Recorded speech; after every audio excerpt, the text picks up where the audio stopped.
Hello, bird nerds. Hello, plant nerds. Conservation concerned people, just generally. Hi, I'm Grant. Are you ready to ditch the new year? Boy, oh boy, I have never been more ready. I can tell you. Um, I am. Well, let me just move that a bit. We're going to have a bit of a relaxed time looking back at some of the things that have happened over the year. We'll talk about some of the things I did.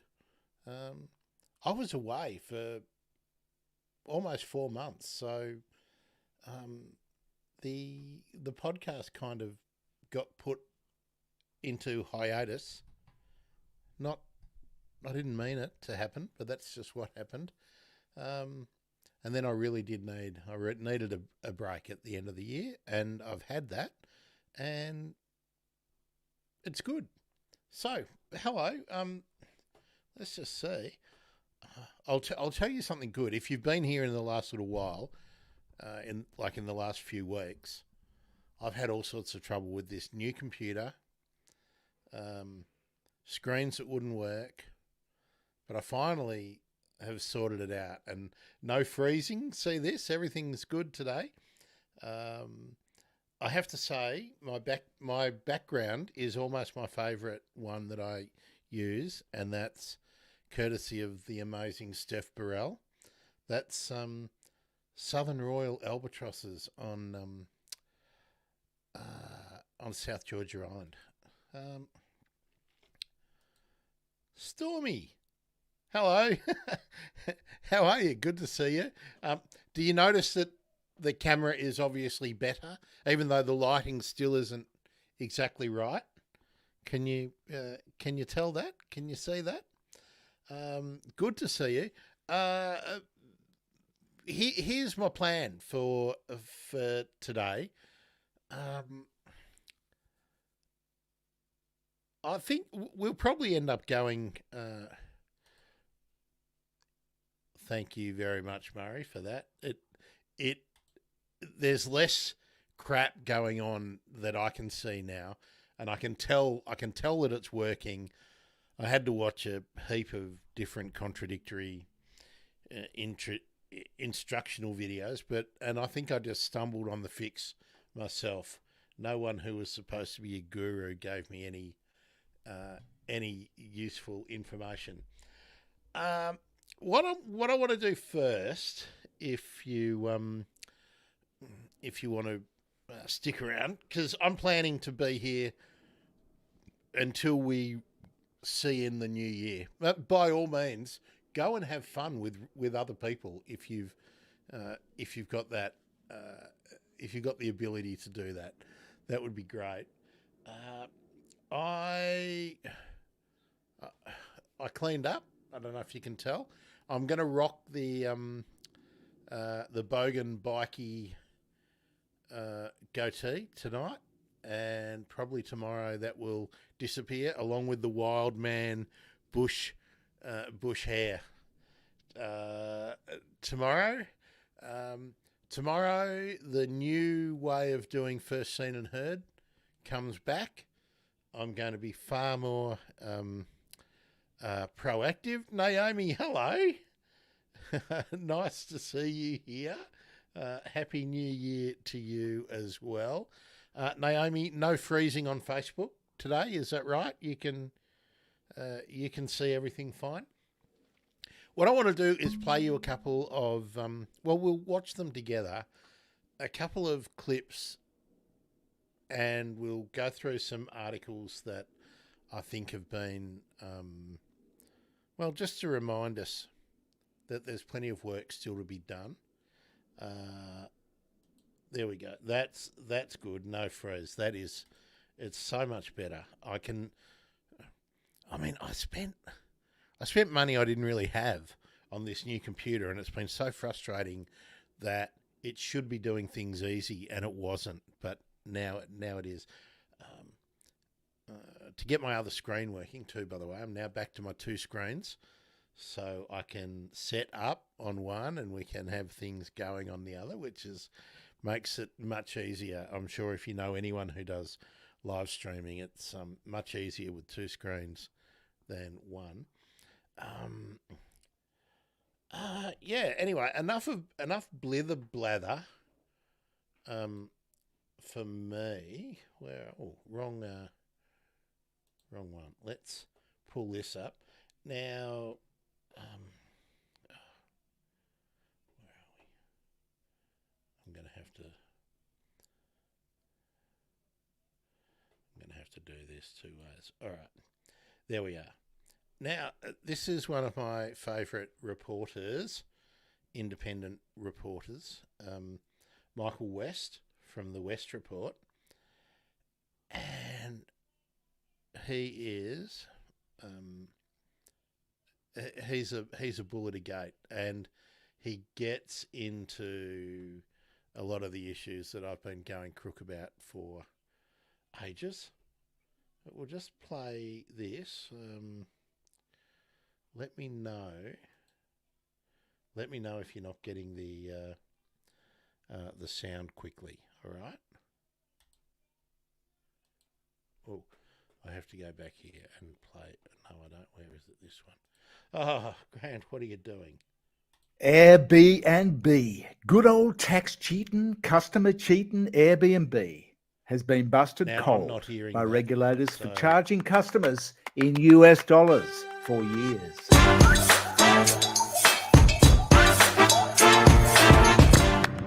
The ACCC has hit Airbnb Australia this week for misleading Australian customers by charging them in US dollars when they made a booking. They were fined $15 million, drop in the ocean for Airbnb, for breaching consumer law, and will pay $400,000 towards the ACCC's costs. Drop in the ocean again for the billion-dollar enterprise, which is Airbnb in Australia alone. They'll spend $15 million to compensate more than 63,000 affected customers on top.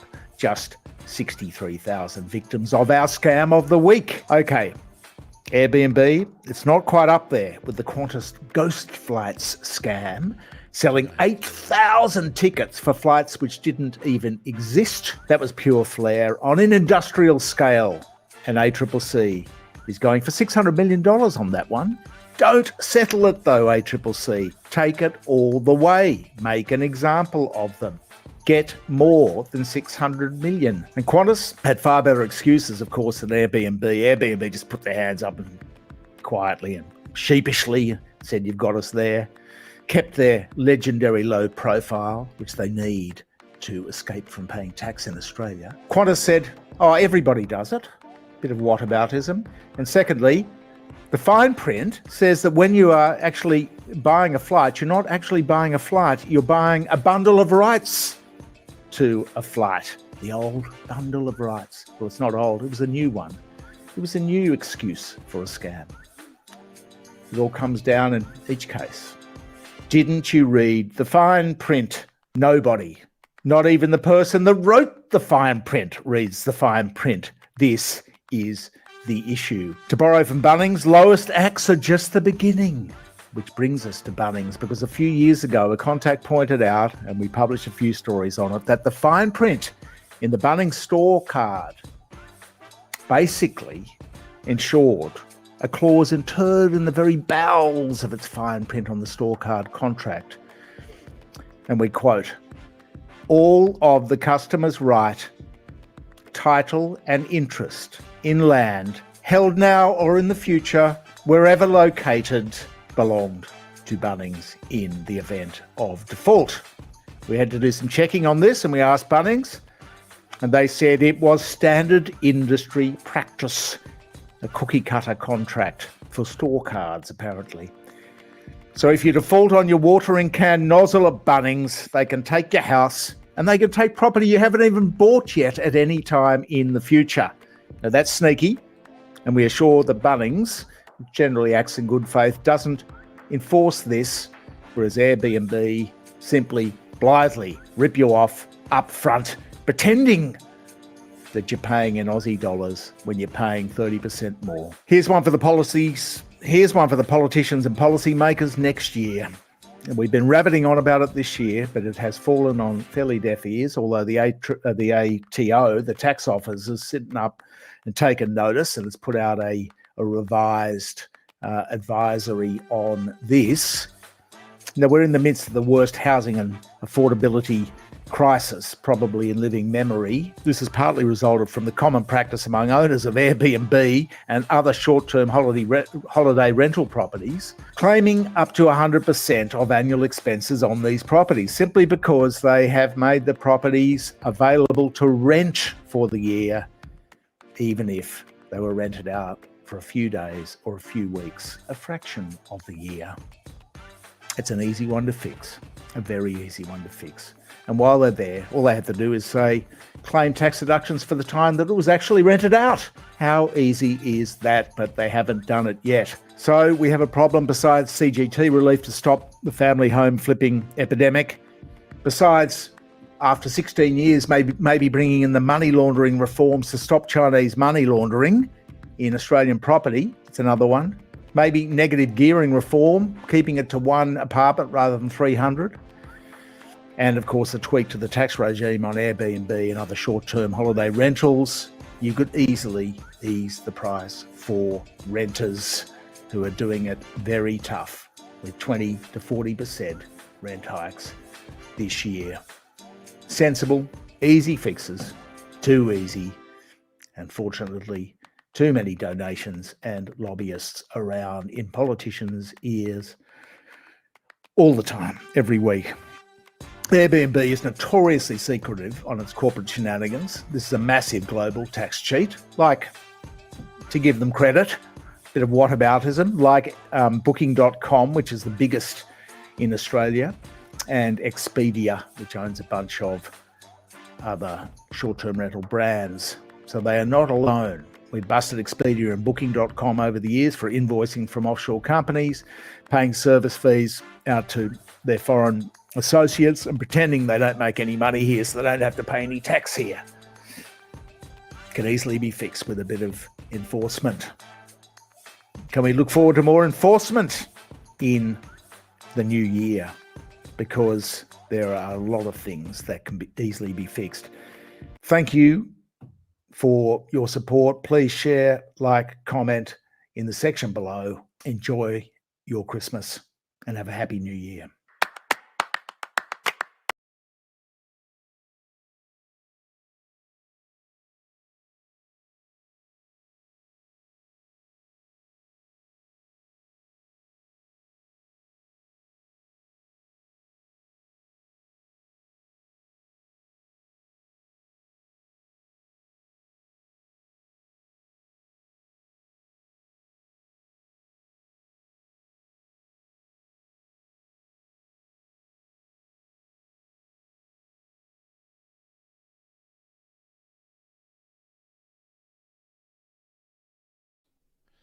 Yep, sorry, I had muted myself while he was talking.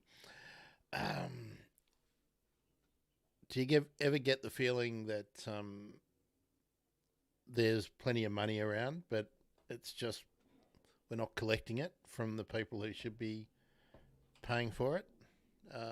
I'm going to get on. I'll be on this a little bit before we get into hardcore environment stuff. But one of the reasons why budgets are tight in state and federal and councils is everybody's getting squeezed, but companies that are making enormous amounts of or generating enormous amounts of revenue are just not paying any tax here. It's not only companies; it's high wealth individuals as well. But that's a whole different story. Let's see. We've got people on all the platforms, so that's great. I'm really happy about that. Twitter Xers, apparently, if you make comment, I'll be able to see them, and I can put them into the stream, and we can talk about your issues if you want to. Just be aware that if you're an Elon stan, and you're going to start with any of the kind of crap that is going on Twitter lately, I'll either boot you or I'll just end the Twitter stream. What I'd like to know is from you all, while I try and do some things for your entertainment over the next few hours, is tell me what you thought was the most significant thing when it came. It can be an event, it can be a person, it can be anything. I mean, it's just conversation starter, right? In the environment or the conservation field. When I was looking back over the year, I think there were a lot. Obviously, COP28, and I've got something lined up to talk about with that.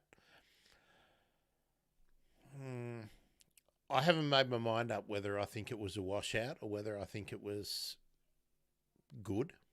I don't know. I'm going to have people on to tease out some of those issues so we could talk about that in the early part of the year. One thing that really concerned me was, and this was happening really early in the year, was the implementation in most states now making it very, very difficult to do environmental protesting, particularly in forests, but also targeting people and corporations who are doing damage in sensitive environments, ecosystems. I think that's a really, really retrograde move, and I think we're going to see people doing more jail time for inconveniencing corporate entities or corporate individuals, executives, and quangos like government, semi-government bodies, state government corporations. And I think people who are trying to make a point and make a difference are going to see more jail time than people who stab people and, maim people driving cars while impaired. Or I just think the governments are really trying to make an example of activists. And some of us can't afford to be in that situation. I mean, I really admire people who can put themselves really on the line like that. But we'll come back to that.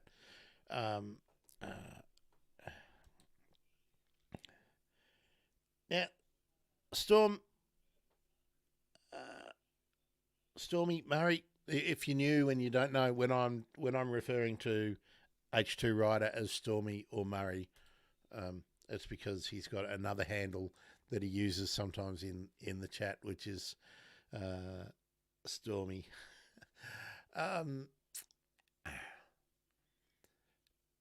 It was really, really disappointing that Labor state governments got on board with legislation that was really designed to protect forestry and mining interests.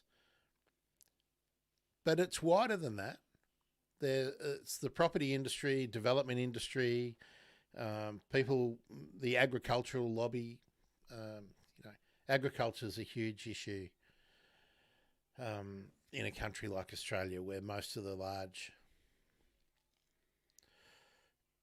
agricultural enterprises are part of big global corporates or massive Australian conglomerates. I mean, when people want to talk about the family farm, most of those are not really viable agricultural enterprises anymore. They're usually subsidised by off-farm income. But anyway, right. I want to do another Michael West, so I'll just find the one I want.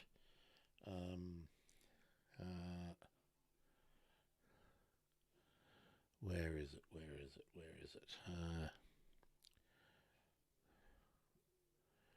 I've got to find it.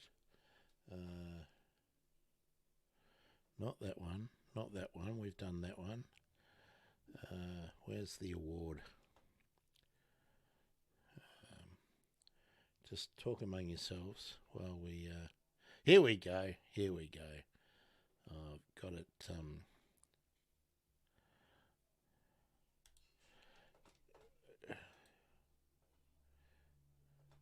I think this is the one. Let's just get.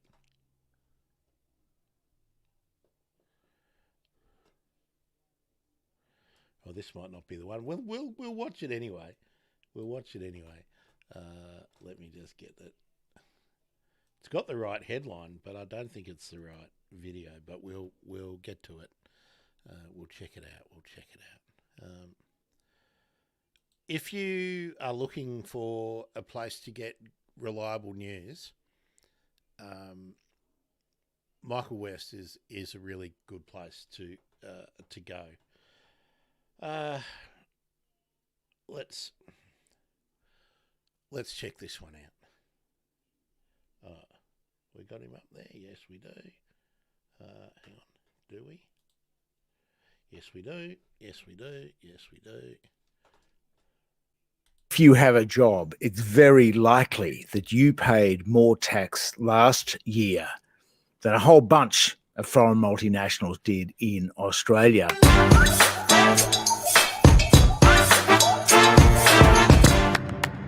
In fact, even if you're on 25 or 26 grand a year and you're paying a little bit of PAYG, you will have paid more tax last year, more income tax than, wait for it, we have the official data from the ATO right in front of us. You will have paid more tax than ExxonMobil Australia with its $15.5 billion in total income. You will have paid more tax than Origin Energy's Australia Pacific LNG, the big exporters of natural gas. You will have paid more. Chevron Australia Downstream Holdings. You paid more. They only made $5.3 billion at the total income line. You paid more tax because they also paid zero. Virgin Australia, the airline, despite all the taxpayer handouts, zero.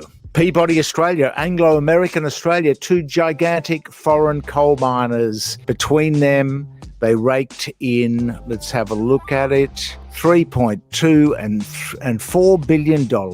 Zero tax payable by Peabody and Anglo. And Shell, the British-Dutch global oil major, $22 billion. Whoops, that's Glencore, who actually paid some tax this year, incredibly. Shell Energy Holdings Australia, that's Shell Upstream that drills our soils and seabeds for oil and gas. $8.9, almost $9 billion in income in Australia. They even declared a taxable profit, which is meant to be taxed, of $778 million and paid big fat zero on that.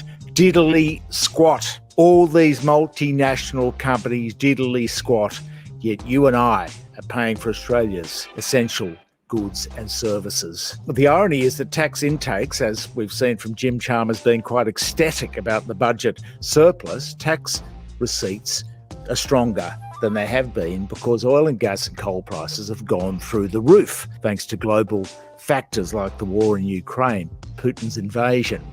And the Middle East, of course, is putting a lot of upward pressure on commodity prices as well. So companies like, Rio Tinto and BHP, Rio paid $9 billion on its bottom line profit. $9 billion in tax. That's a huge, huge amount of tax to pay. BHP, gigantic taxpayers. The big four banks, gigantic taxpayers. And then you have all these egregious, colossal tax avoiders. We've got 10 years of data now from the ATO, this transparency data, so there's none of this, but in the good years they pay and in the bad. That's a large sample size. That's 10 years. And there are some companies like Lend-Lease, which paid a tiny little wincy bit this year, that went 10 years without paying tax. Same with all these oil giants, 10 years without paying tax.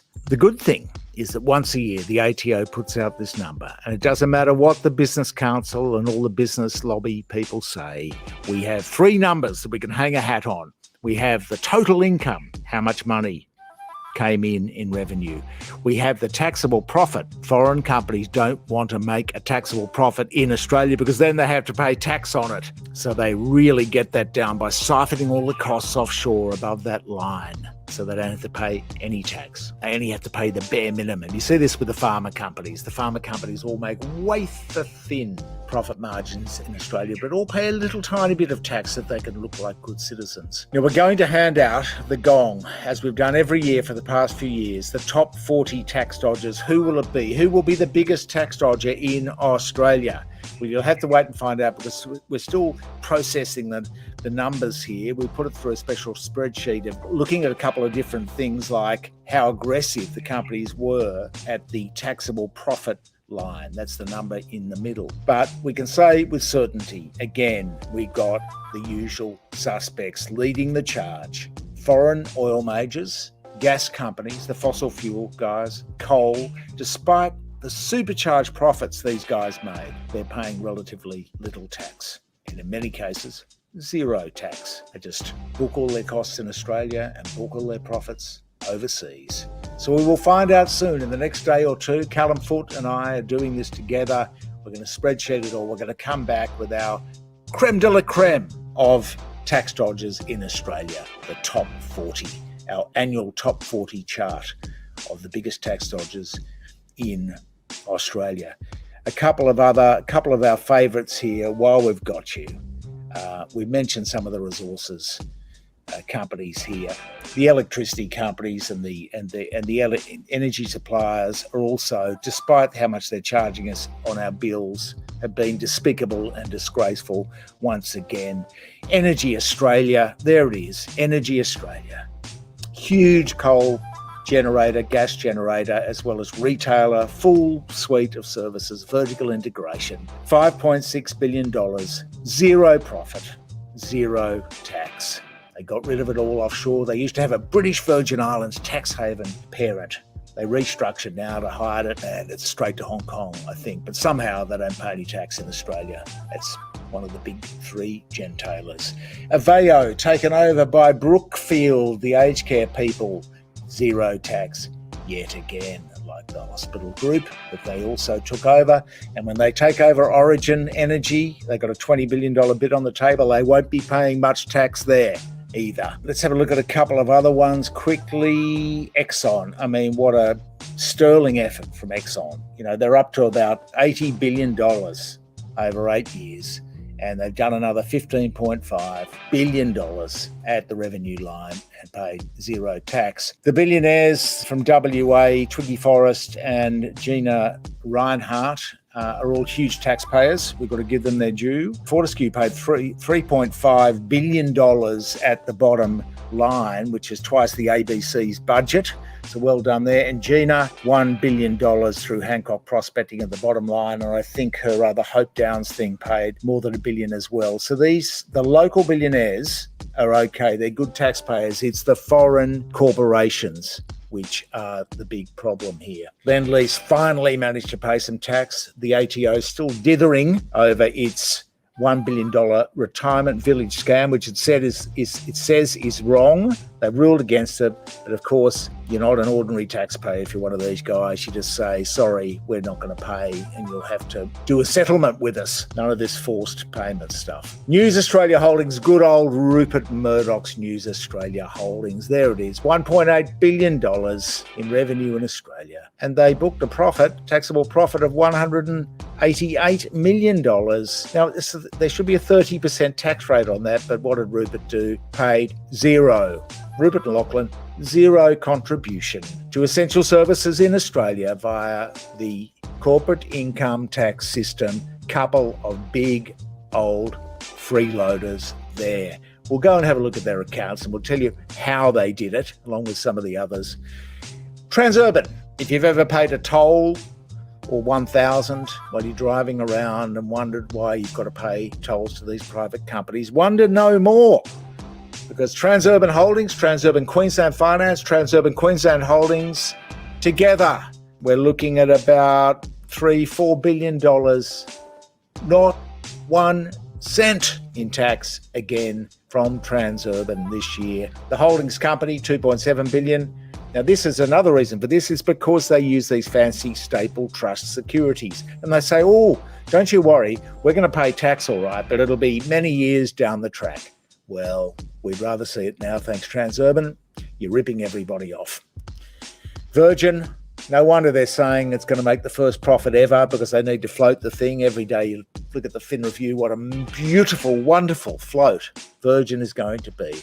There's Virgin, again, one of the biggest tax dodgers in the country, $2.3 billion, no profit, despite the hundreds of millions gifted from JobSeeker and other aviation prop-up programs. Google Australia, well, we've done this. These numbers are a little bit old, but it's their tax return. They claim they only made $1.8 billion in revenue. That is a lie. They made something like $7 billion in revenue. They paid $83 million in tax. So good on them. They paid a little bit, but of course, because they're having to pay Rupert Peter Costello's Nine Entertainment through the government's ridiculous media subsidy program, they're not inclined to overcompensate by paying a lot of tax. So there's Google for you again, a big tax dodger. Now we're just about to unveil our top 40 tax dodgers chart. Again, Callum Foot and I, it's for 2023, and we're going to show you the biggest tax dodgers in Australia. We've got the special recipe for coming up with the most reliable top 40 tax dodgers chart. So stay tuned for that on YouTube and on the website later this month.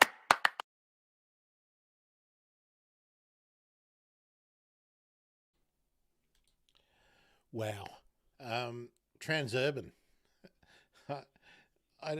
It's a joke. Do you remember, well, if you, being a Victorian, just remember the sweetheart deal that they got for CityLink here. It's just unbelievable how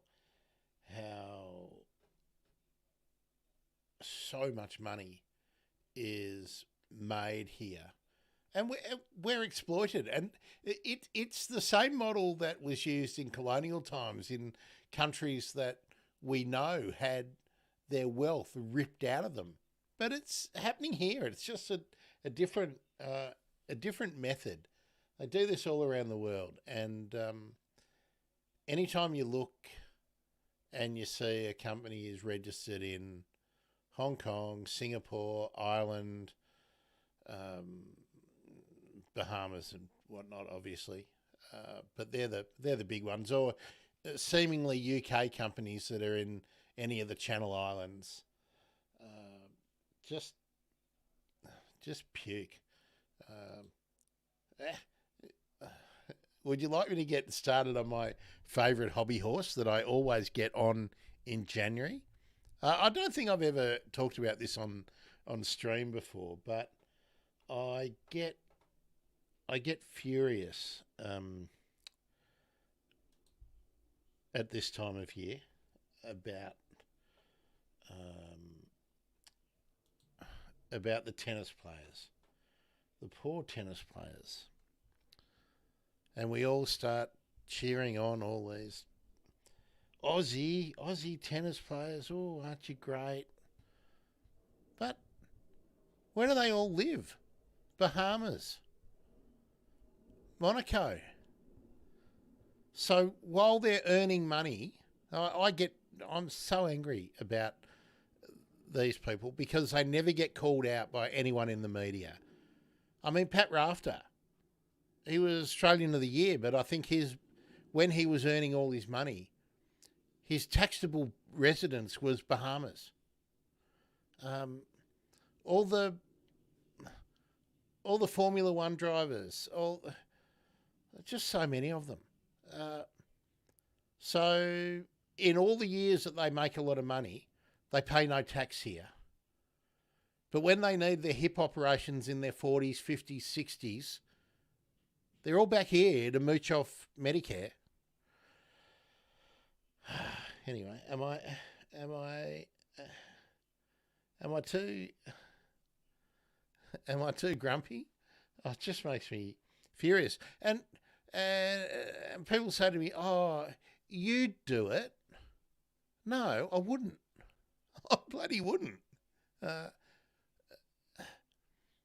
It's the same as no. I don't know. I don't want to get too grumpy, but we're at that time, I think, where we need to really start assessing what we tolerate when it comes to this kind of rubbish, because we're consistently told there's no money to fix potholes at the moment. I think it's Victoria. I think it's a 3.7 cap that councils can put their rates up. So in a year where we've had costs for everything go up, I don't know about you, but my fresh food, I had a look at my bills from what I was paying for my fruit and veg and everything at this time last year. Most of my fresh food is about 30% dearer in the supermarket than it was. So how's a council supposed to continually improve services when they can't increase their revenue? All they can do is cut services if they want to keep people on, or they have to sack them. They either reduce services or sack people. And everyone complains about councils. Don't complain about your council. Complain about these bastards who don't pay anywhere near as much in tax as probably you and I do. Let me. I've got another one here that I want to get going. I'll just. We're going to do a fair bit of economics before I get into environment, just because it seats where we sort of are, I think. Where are we? I've got to get my.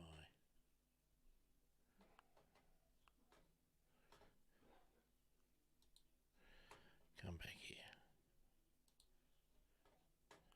Sorry, I lost Richard.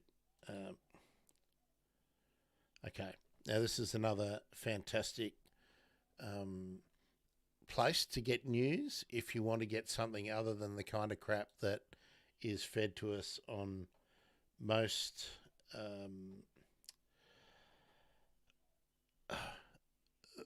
outlets. It's funny here. My housemate loves watching sunrise, so in the morning I wake up really early. Here's the inside take. I wake up really early. My alarm goes off at 4 a.m. and I turn YouTube on and I watch The Majority Report, which is an amazing program to understand politics, economics and societal issues in the US. And my housemate always says, "Why do you pay so much attention to what's going on in the US?" And the reason I do is that they test all the really shitty corporate tactics and push polling, and they test all that shit in the US, and then they push it into the UK and Australia and places like New Zealand. Now, New Zealand's just done a massive swing to the right. And what's the first thing they did? Relaxed all the environmental controls on agriculture and wound back their socially progressive policies, going, "Oh, we can't afford it." Of course they did. What's happening in the UK? They're copying our shameful immigration policies and trying to send people to Rwanda. And international law says Rwanda's not safe. How do you get around that? You just pass a law in your own parliament designating a country is safe for refugees. That is, I think if you're a middle class person in Kigali, I think Rwanda's probably fine. I'm not too sure how it would be if you're an unskilled merchant who spent 10 years in refugee camps and then gets shipped into Rwanda. I'm not how sure that would be. Anyway, where was I going with that? Yeah, so the reason I do that is I watch to get an idea of what they're doing, what Murdoch and Cambridge Analytics and Mark Crosby, Texter Crosby, they went to the States to refine their methods of polling and push polling, and using the Murdoch media to become opinion formers, leaders in societal attitudes and outcomes. It's not a mistake that QAnon and all that stuff is going on in the States. The Trump stuff is massive because it's been a 20-year project. The complete failure of conservatives in the UK to be able to deal with their considerable issues. That's been a 20-year project. Murdoch, again, and a couple of others of his ilk before him or around him. And I mean, you just have to watch the media here. Have a look at what's become of Channel 7 and Channel 10 and how everything is dumbed down, and you don't see anything important on the news. And on the news that most people watch, something yesterday, they ran a clip of something that was like 7 months old, but it was a good visual from someone's Facebook or someone's TikTok. But that's what they do, and they don't. Anyway, I'm going to be ranting like this for ages. I'm going to play this one, and hopefully you will join in and talk about your thoughts on this. This is trying to explain a little bit about the nature repair bill and the market approach to conservation. So I'm getting into it, okay? I'm getting into it. And then we'll have a look at a whole heap of other articles. I don't think we're going to get to the research. I might hold that off until, well, I can do a show every day, right? I can do them any time I want. Richard Dennis from the Australia Institute. And the Australia Institute has got some fantastic minds. Greg Jericho in economics and also social policy, Polly Hemming, and Richard Dennis, who is going to give us this presentation now. Have I got him up? I have got him up. Let's get into it. Australia is home to some of the most unique and precious ecosystems in the world. It would be great if we were doing more to protect them. We have one of the highest rates of extinction in the world, which is unsurprising when you consider how much native forest and habitat we've cleared and are still clearing, not to mention the ongoing threat from natural disasters. To remedy this, in September 2022, Environment Minister Tanya Plibersek speculated that one day Australia will be its own green Wall Street, a trusted global financial hub where the world comes to invest in environmental protection and restoration. The quote attracted plenty of media attention, especially once the details of the government's nature repair market emerged.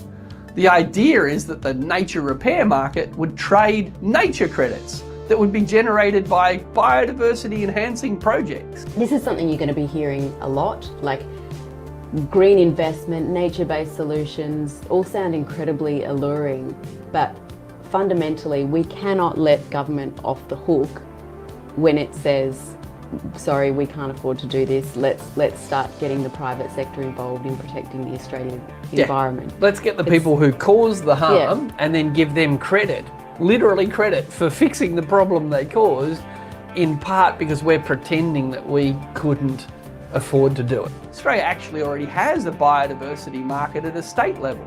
In 2022, Victoria's Auditor General concluded that the state scheme had not achieved its objectives of no net biodiversity loss from native vegetation clearing on private land, and panned the state's maintenance of its credit register. The biodiversity market scheme in New South Wales is even more dysfunctional. In 2022, an inquiry found, quote, multiple problems, including serious flaws in the design and operation of the scheme that raises fundamental questions about whether it can achieve the stated goal of no net loss of biodiversity. The Federal Nature Repair Market proposal came out with a PwC report which showed that a biodiversity market could unlock $137 billion in financial flows to advance Australia's biodiversity outcomes by 2050. Minister Plibersek and many other government MPs quoted this $137 billion figure, including on the introduction of the Nature Repair Market Bill to Parliament in March 2023. The Australia Institute published 3 submissions on the draft Nature Repair Market Bill that showed why the market wouldn't help save nature, including a forensic analysis of the PwC report and its conclusions. We found it to be deeply flawed and exaggerated to the extent that PwC walked back their own research. The figure is used in the explanatory memorandum. This Senate committee has been told it is a misleading figure. At the Senate Standing Committee inquiry into the Nature Repair Market Bill, we were asked to present our analysis. So I did. The PwC report, which as our submission highlights is deeply flawed, my PhD's in macroeconomic modelling. I put it to you, this is perhaps the silliest economic analysis I've ever seen. The numbers are presented in 2050 dollars. Usually we discount future benefits to the present. This one actually inflates things into 2050 prices to make them look bigger. There's 2 sources of demand in this market. So there's a philanthropic demand for this stuff, and PwC says the philanthropic demand will be bigger than any market demand that will be created here. But the market demand that will be unleashed or unlocked here is not a market for nature protection, it's a market for nature destruction. That is, if I'd like to destroy some koala habitat over here, I might like to buy an offset over there. At best, there is no nature repair. According to the PwC report, flawed and exaggerated as it is, it says that the benefits of this bill that come from this creation of this kind of market will be smaller than the benefits that flow from people just literally donating money to environmental charities. But interestingly, what the PwC report also says, it says regulation is the best thing to do, it says government protection is the best thing to do.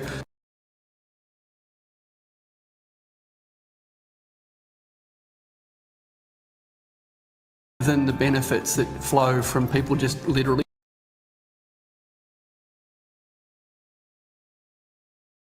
at best, there is no nature repair. According to the PwC report, flawed and exaggerated as it is, it says that the benefits of this bill that come from this creation of this kind of market will be smaller than the benefits that flow from people just literally donating money to environmental charities. But interestingly, what the PwC report also says, it says regulation is the best thing to do, it says government protection is the best thing to do. At the time of recording this, the government had been forced to withdraw the legislation in recognition of its serious flaws.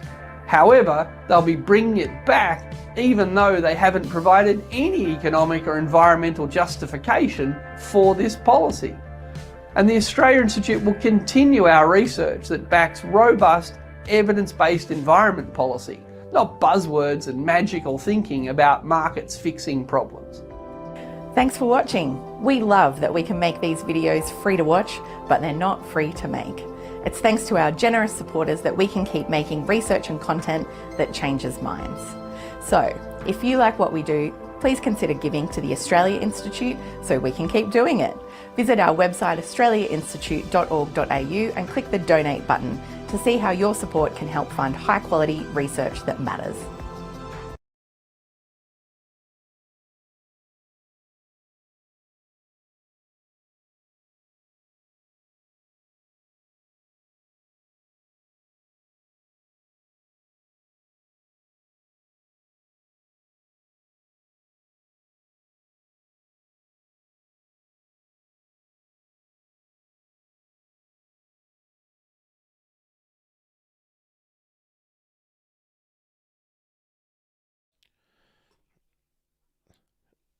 I'm back, aren't I now? I'm back now. Just confirm, thumbs up that you can actually hear me now. That would be good. On the news, they always go to all the clowns who are economists for, I don't know, someone rate City, or the guy, Shane, what's his name? Shane Oliver. He used to be at the NAB and AMP, and but have you seen any coverage on mainstream media about the nature repair bill? Thanks, Naomi. And we'll come back to your point too from earlier on, Naomi. I think that's a whole other discussion. And actually, there's someone else I can plug who's really good on that. On that stuff that you were talking about. But let's just get on this a bit. So,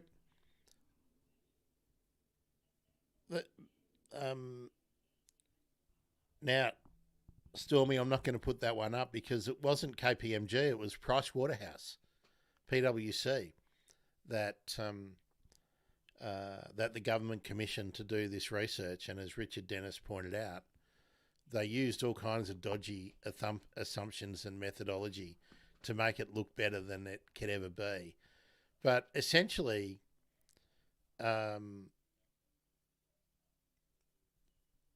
system is completely flawed, where you aren't ever creating like for like.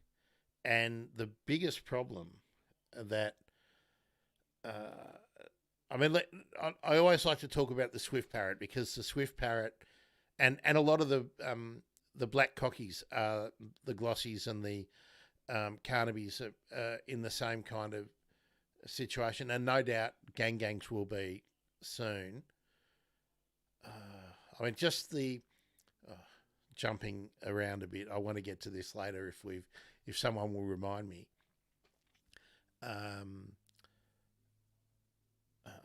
I've been having some dialogue with Janice on the Gold Coast, who still, as of yesterday afternoon, still had no power.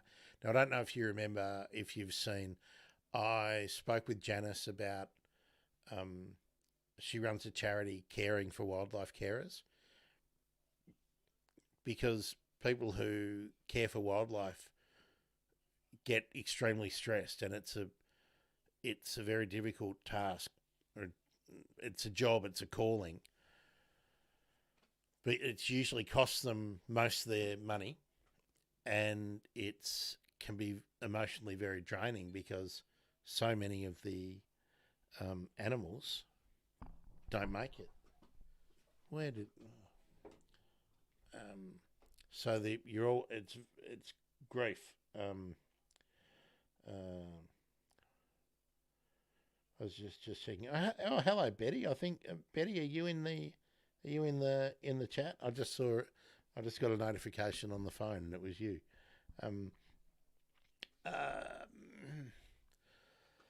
Yeah. Anyway, what? Let's put up, Naomi,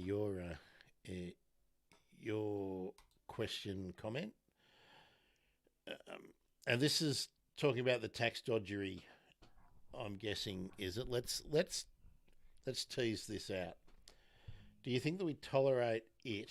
And I think what we're talking about, that was talking about the multinationals bludging off us all. Would that be right? Look at that, the grid.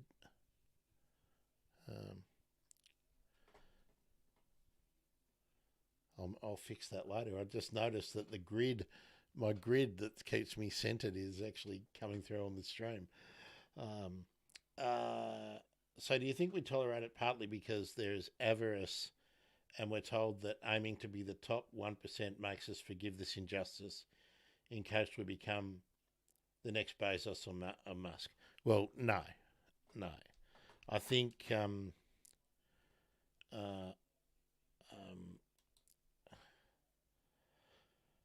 Stormy, has she got her power back yet? Be interested to know that.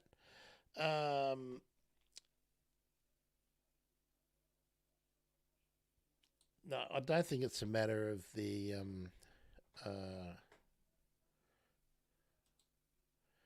where's the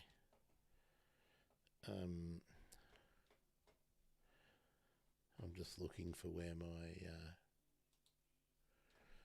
live view is. Hang on, I just want to get rid of that grid. Where's the grid?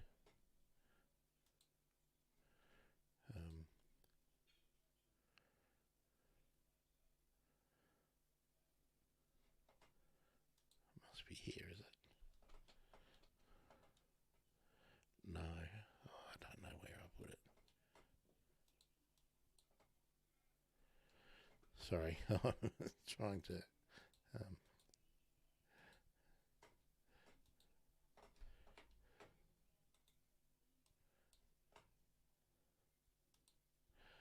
I can't remember where I have this thing in the view drive mode. Sorry, it's got me distracted now.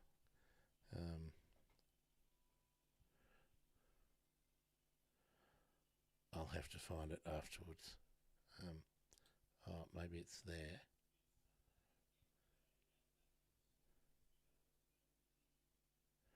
No, I don't know where it is. Sorry. I'll just have to put up with the grid until I until I find it. It's got me all. Here we go.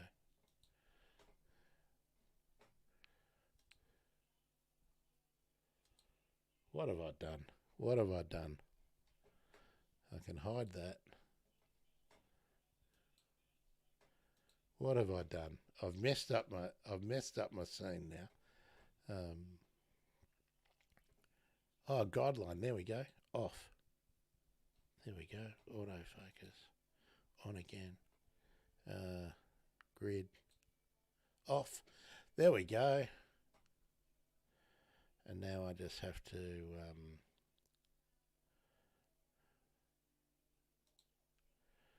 sorry.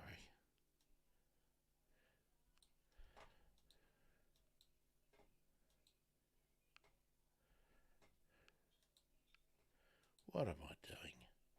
Here we go.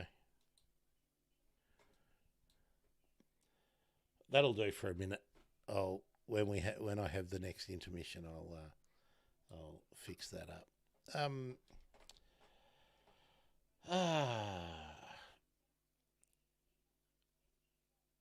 Yeah, it's okay. Good, the power's back on. Naomi, about people putting up with stuff, hoping to be the next Elon Musk or the next Jeff Bezos. No, I just think people don't like to challenge anything, and it's easier to complain about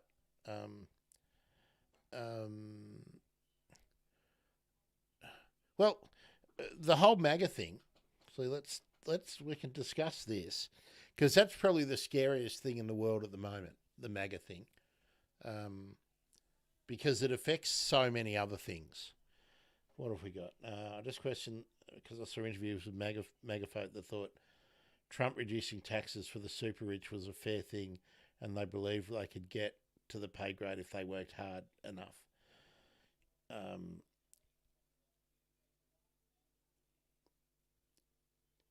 Yeah, look, that's kind of what I'm getting on about. But the main thing that I'm continually worried about, there we are,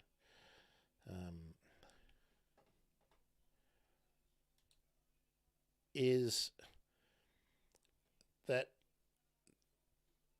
the idea is to keep people stupid. And by that I mean, if you're a little bit comfortable, you don't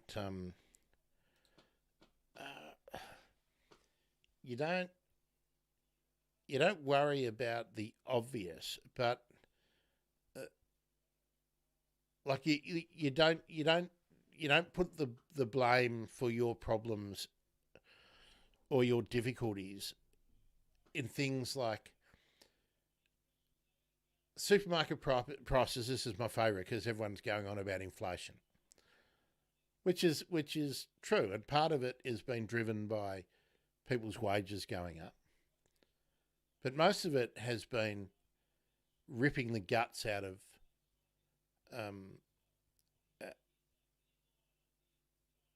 the economy, out of the fluid economy for normal people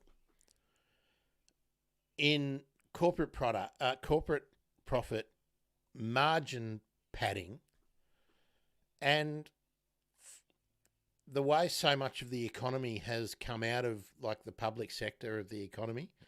And again, they're trying this out in the US. 2008, I think it was. So it might be. I think it's 12. I think it's 12 years. I think it's a little bit later than that, but somewhere around 2008, 2010, on the US stock exchange, there were 8,000 publicly traded companies at the top tier. Last year there were 4,000. So there's mergers and conglomerations. That's one thing.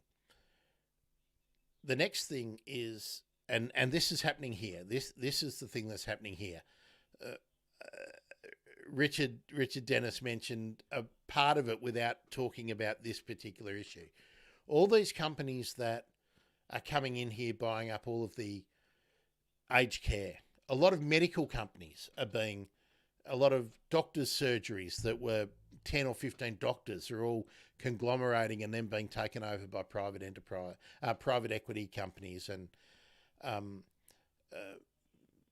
the biggest landlord in the States, I think, is BlackRock. Is that what it's called? The company which also has mercenaries going around the world, is an arms dealer, but is also the largest private landlord in the US. Things like that are happening here, but we don't see it because it's not on the stock exchange. It's private companies,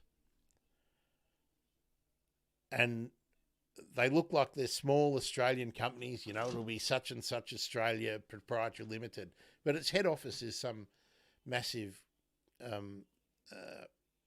private equity backed company or trust, which is the other great con. But 1/5 of the US economy, of the public US economy, the value of it has disappeared into these trusts. And do you remember Toys R Us? There's a whole heap of examples where a company will come in. This will happen with Virgin. This will happen with Virgin Airlines here because Bain Capital bought Virgin. They pretend it's an Australian airline, but all Bain Capital ever does is take a good business, strip its value to take it back to the, and then sell it for what they can get for it, having sucked all the money out of it, and then it ends up collapsing, or they just get as much government money as they possibly can. Like the other strategy they all use is to, the company's, it's going to fold, the airline's going to fold. we can't keep going. And then you have all the tourism bodies and all the regional bodies saying, "Oh, we really need this company to be flying here," and then the government will fork over 10 billion or something to keep it going, and then they suck more money out, then they sell it to someone else. This happens over and over and over and over and over and over and over again.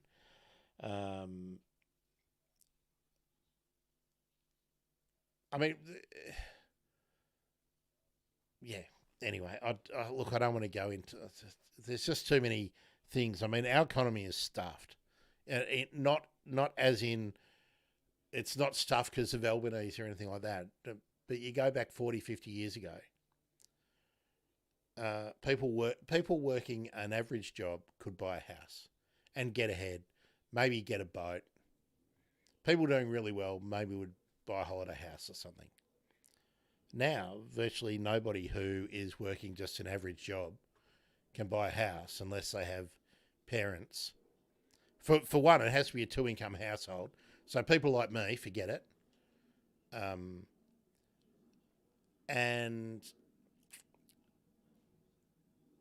if you don't have someone who can back you with a deposit or guarantee a loan, I mean, an average house in my street, and I'm in an average suburb, minimum $850,000.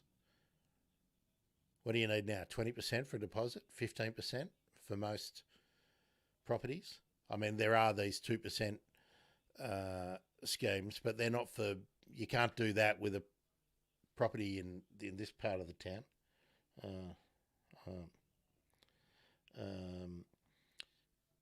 Naomi, no, I'm not really talking about pump and dumps. Pump and dumps are different. Pump and dumps are where,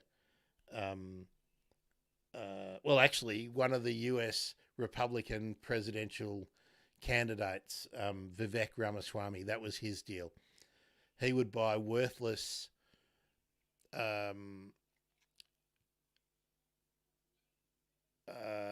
patents on on medicines, pharmaceuticals that don't work. His mother was a biochemist. He'd get her to promote them for their efficacy, and then people would invest.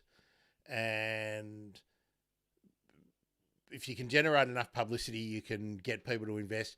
You take the money out and then it fails. And all those small investors lose their money. You've taken your money out. You're safe. All the crypto stuff is all pump and dump. That's all the same too. But no, what I'm talking about now is we've got an economy that doesn't, it's structured to not work for people who are just average people.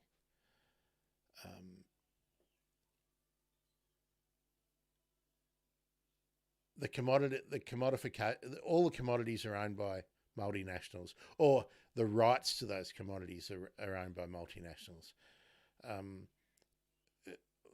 It's so complicated to just go off the top of your head, but we've had these vertical integrations that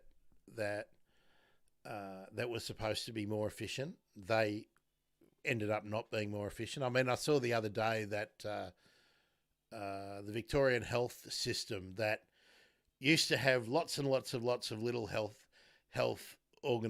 groups that were funded basically by the state and federal health departments, and then everything was corporatized and so they're still not private, but they were not directly overseen by ministers. And they're all amalgamated and brought together into these small networks. And whoa, what do you know? Now they've decided that it's too expensive to run them that way because you don't get efficiencies from having all these bodies whacked in together. So now they've gone back to carving them out. Taken 15 years for that, or 20 years for that experiment, or maybe 25 years for that experiment to fail, but it has failed. And in the meantime, waiting lists are longer. We can't keep, and And as all of the money has gone out to these global companies, and this comes back to conservation and environmental degradation.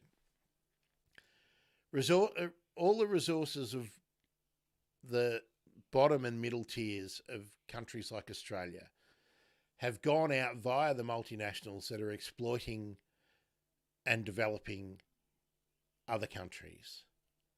And as the living standards of those countries rise,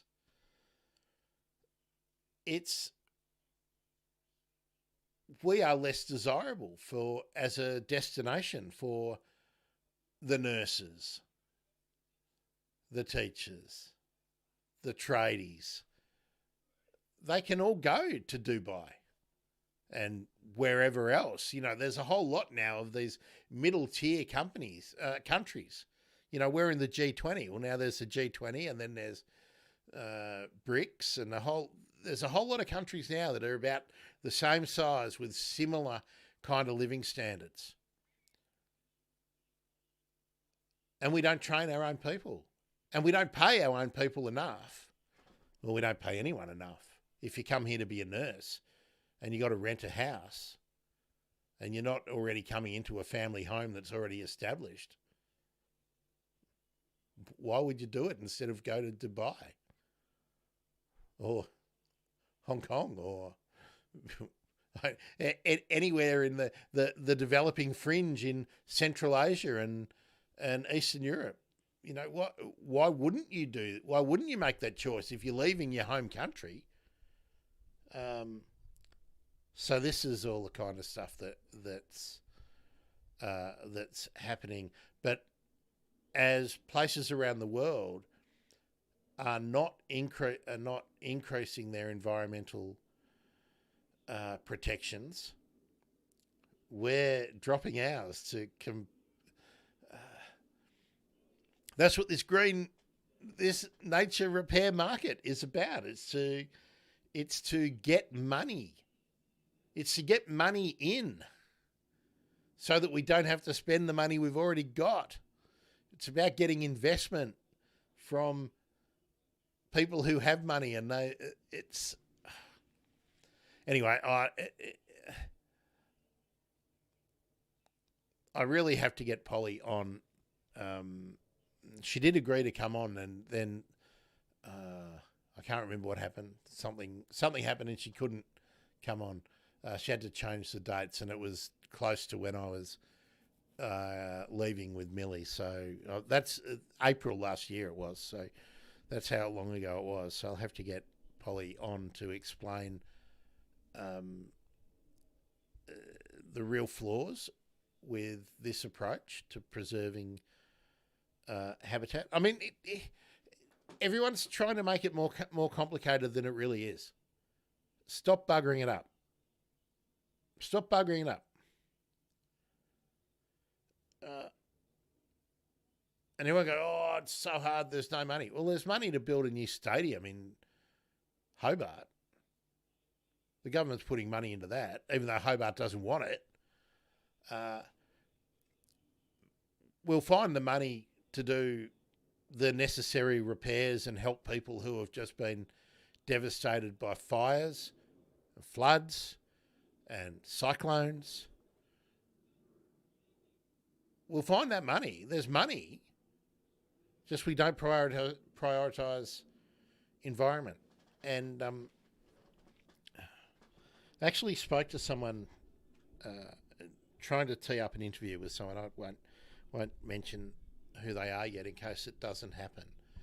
But it was someone with legislative responsibilities in another country. And I asked them the question that I like to ask people. Why do we have nature protection laws?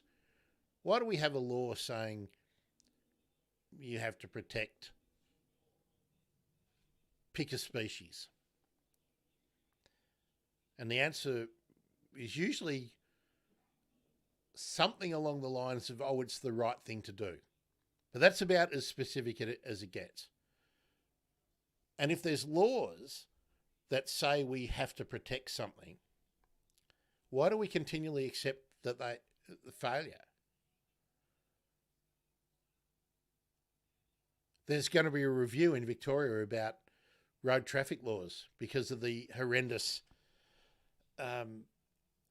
couple of month or two that we've had with people being killed at about double the rate that we'd been used to in the holiday period in the last 20 years. So they're going to act to try and stop that because we recognise that it's not working. But we continually accept that protection laws don't work. But we really should protect them because we have to have a law about it. But it doesn't work.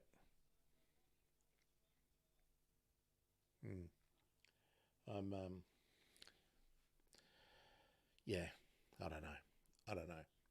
Anyway, let's get off that. I was worrying that this was where I'd end up. I'd get so grumpy, and let me find. No, where will we go now? I'm going to try and find you some of the.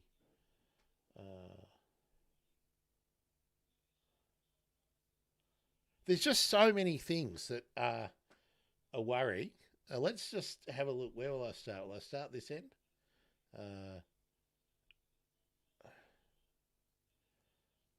No, there's two. There. I'll start up this end.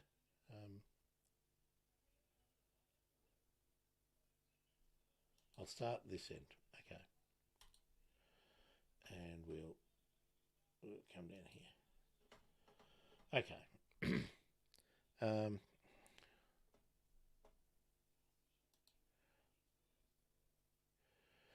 Happy New Year. Happy New Year, Murray, Stormy. Enjoy the festivities if you're having them. Look, there's a good chance that when you come home, I'll still be streaming. So check. My plan is to see in the new year in this stream, and then we'll do a happier stream tomorrow. That's the plan.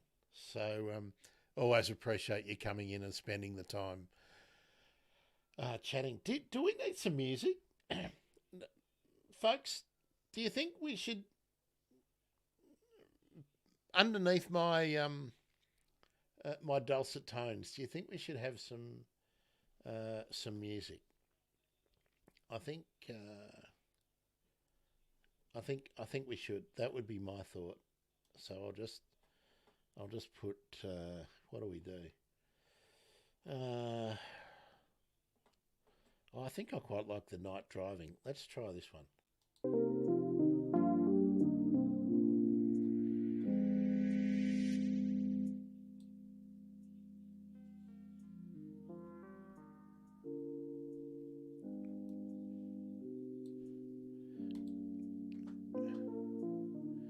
All right. Oh, hello, Bruce. If you're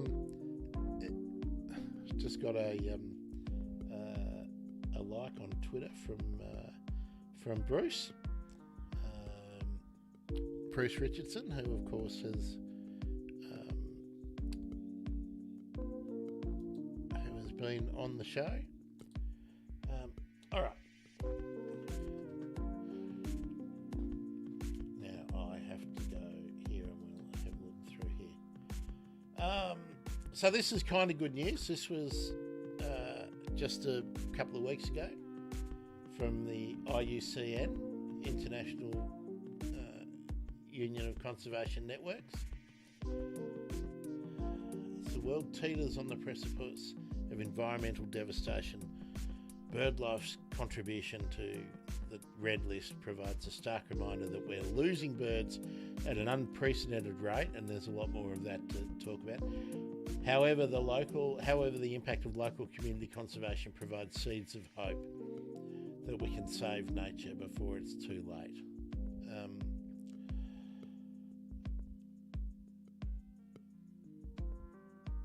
I won't read these right out, but the point of looking at this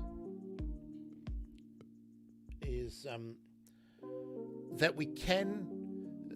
There are examples of where we are getting things right, making a difference, but they're extremely localised.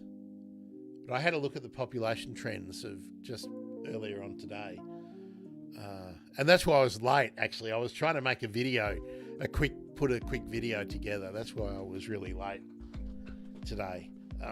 Well, firstly, I was late from 12:30 because I was still out getting the things I needed to fix this. I'm glad I did that. But then I missed the 5 o'clock deadline because I was trying to make this video of all of the critically endangered or extinct in the wild birds on the red list and having a look at the population trends, and they're nearly all trending down. So when we look at endangered and vulnerable, it looks a lot better, but so many of the birds that are critically endangered, maybe already without captive insurance populations, that might be too late. I don't like saying that. It just seems that there's certainly rays of hope with the orange-bellied parrot here in Tasmania because there's an insurance population. I'm not quite so comfortable about the position with the swift parrot because their breeding hollows are disappearing at an ever-increasing rate. I'm really concerned now about the gangs because they've had the fires to deal with, and now with the recent storm damage, every time there's storm damage right through like eastern Melbourne and then up through New South Wales, the south coast, and up to the mid north coast and inland, when those trees fall over, when we see on the news the trees falling over, they're hollow-bearing trees, most of them. I don't know if you noticed most of that footage. You have a look at the eucalypts and they're hollow inside. They got a hollow inside. And there's a whole lot of reasons why these trees are falling over, and that's because people are digging. It sounds simplified. We've got to study it a lot more, but every time someone puts in a bigger driveway and brings in the excavator to dig out, or they extend their patio or build a granny flat and they're digging down for foundations or concrete pads, they're disturbing roots of trees that might be not only the stability. Everyone thinks that the roots are there for the stability, but it's how they get their nutrients and their water. And if we alter the runoff, these trees they're essentially in drought, even though there's plenty of rainfall in some years. But none of that rain is infiltrating into those root zones of a lot of these trees. So when we do have a massive event like this, so trees take a long time. Something that was done 15, 20 years ago is the cause of them falling over in extremely strong winds now. And people don't understand it. And what we'll see now, because so many houses have been damaged in so many states, it'll be like when we had, I think the second time we had, freak weather events in suburban Melbourne, in the Dandenongs, and in the Mornington Peninsula, where trees fell on houses and cars. And then there's panic. Everyone wants to cut all the trees down. So those mature trees that may have a bit of rot, that's where the cockatoos and the parrots and the owls, and bats, possums, they need them. And I'm really, really concerned now that a lot of bird species that didn't look like they were really critically endangered a year or two back these holodependent species, Eastern Australia, and then in the southwest of Western Australia, where they've, we haven't even hit the new year, and the bushfire season is no doubt going to be upon us, and we're going to lose more and more and more and more. So I'm really concerned about that. So there we are. That was one. And I wanted to highlight this too, because BirdLife have to, as an organisation, keep finding the silver linings. And you notice while we're watching this website live, the donations pop up and whatnot. But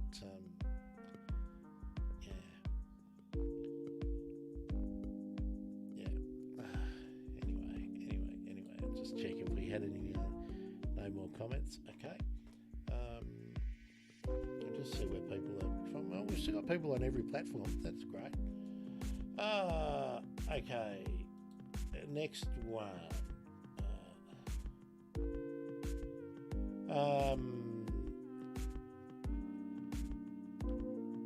Well, we're looking at the red list. This is from Botanic Garden Conservation International. 40,000 tree species now published on the red list. This is from early December.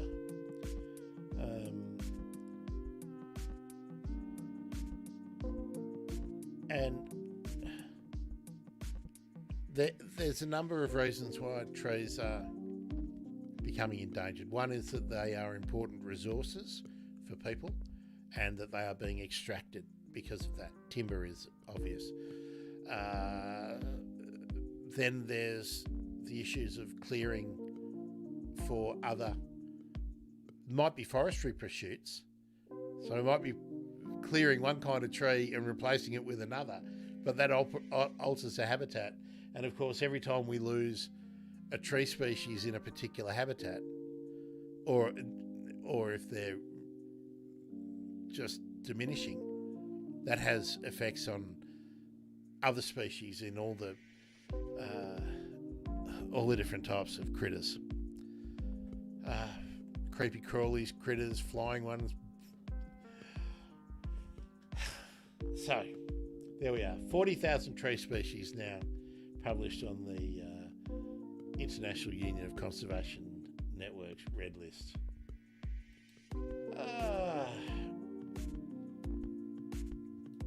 Now we're getting to a few more of the issues that have been cropping up. Just going to look at headlines and we'll just kick around the issues, hey? Now, this was from, when was this one from? Where's the date? Oh, there we are. Well, this is December 2023. This is really recent. But this is an issue that has continued to just slowly go on. This is pointing out that we've.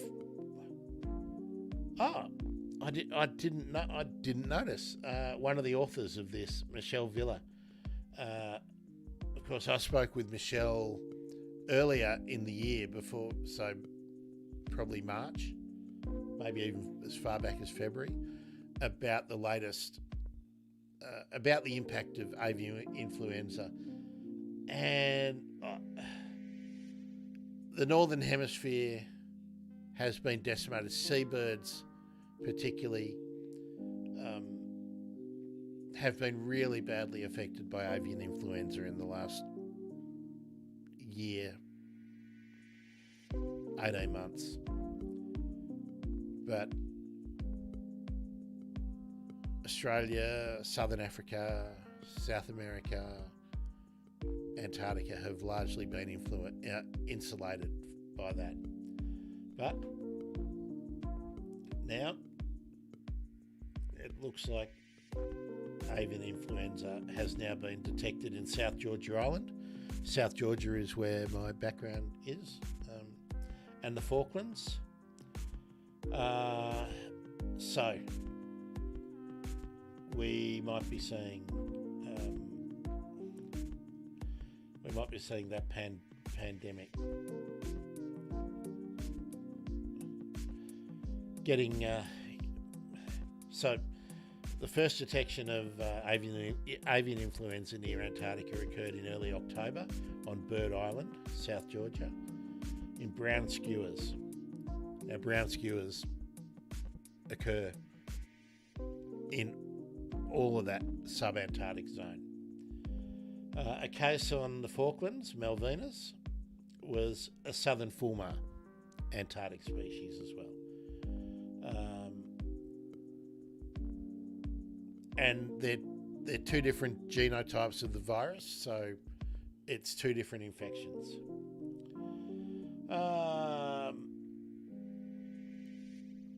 So, emperor penguins.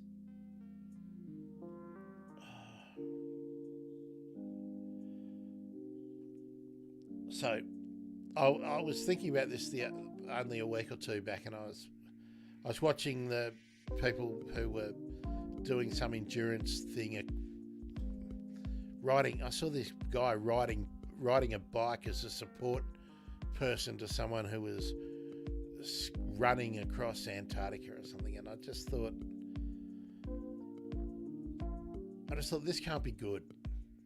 So there's a support team, and there's the more and more that people doing pursuits other than science into Antarctica means that we risk introducing things, pathogens of all kinds to that ecosystem.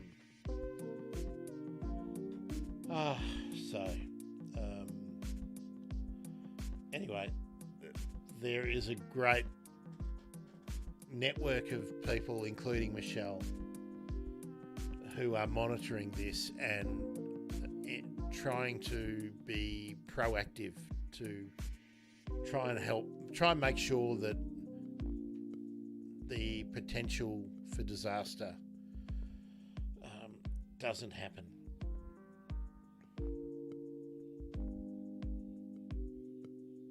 It's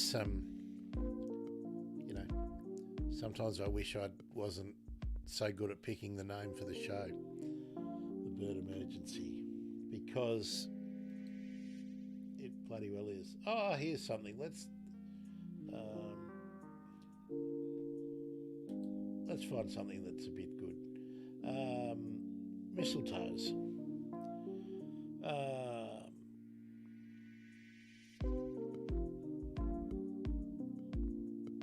Did you know there are over 100 species of mistletoe in Australia? And there's been a lot of work done on mistletoes in the last 5 to 10 years. A bunch of people have been researching it, but Dave Watson and Charles Sturt been sort of coordinating a team of people as well. There's been a lot of work on re-establishing mistletoes into... thank you, Shadow. Excuse me while I encourage him to be quiet. Hold on.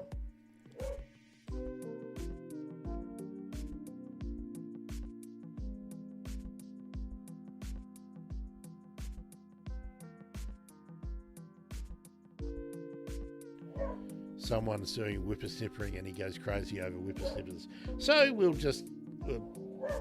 I can't quieten him down until that is over, that is finished. So hopefully it's not... was this Dave who actually wrote this? No, it's Greg Moore. Oh, Greg Moore, who who was the head of Burnley College when I was a student there. So there we are.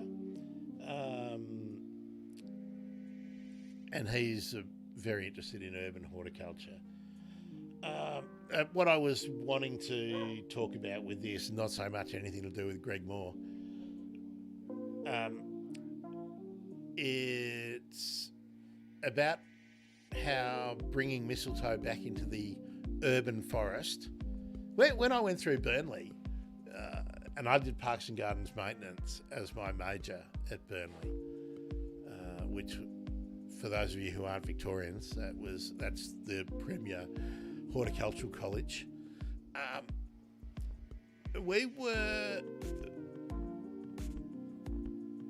just trained. We were just conditioned. If you saw mistletoe in a tree, you'd take it out, because mistletoe, being a parasite, take nutrients and it would weaken the tree. We now know that that's rubbish. We now know that mistletoes can in fact be beneficial for a lot of trees. And what people didn't understand was that mistletoes generally will flower when the native trees that provide food for nectar-feeding plants and attract insects while they're flowering for the insectivorous plants, insectivorous birds. They flower at a different time to the host species.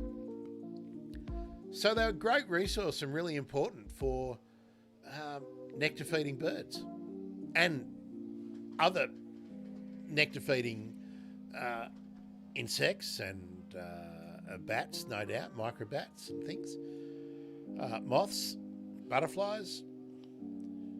So they're now being re-established in the urban, I don't really like the term urban forest, but I think that's a little bit too general. I think we have urban forests, but I don't think it's a general sweeping thing. So anyway, a bit of good news. That was one thing I wanted to just pull up, and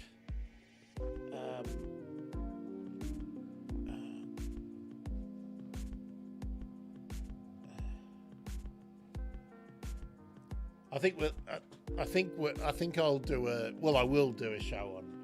I'll get someone in to talk about the mistletoes, someone who knows a lot more about it than me. All right, now we're going on to another one of the problems, and we've been hearing a lot about it with the extreme, sort of in November, when a lot of places in the north of Western Australia and Northern Territory, and then more recently southwest Western Australia, dealing with bushfires. So let's have a look at this one. Oh, nobody could have seen this coming, right? That invasive grasses are worsening bushfires.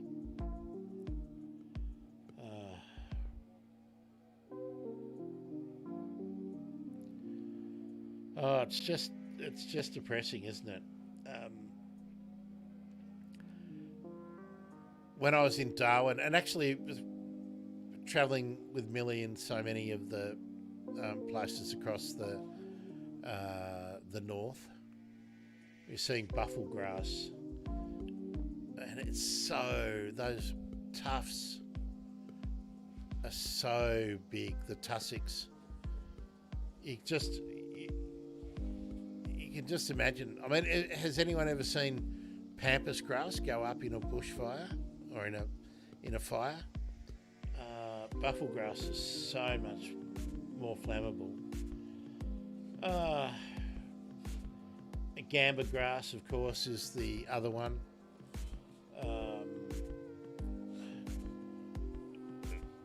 The fuel loads have become extreme, this article tells us in the conversation, especially in areas where invasive grasses are abundant. Already this fire season, enormous tracts of rangelands have burned, covering an area the size of Spain.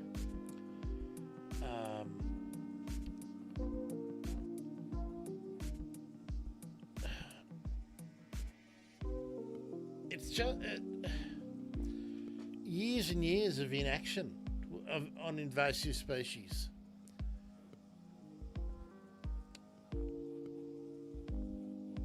And whose responsibility is it to to control it? It's a really vexed question. Is it the people exploiting that land for economic benefit? Is it the state governments? Is it local governments? Is it the federal government? I don't know what's happened to my music. I'm going to put that back on because that's terrible. That sorry, did I have it looped? Oh, it is looped. I'm just going to turn it up. There we go. Because that's terrible. Hopefully he's finished now.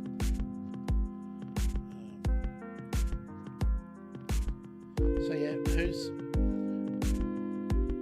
who should be putting the resources into controlling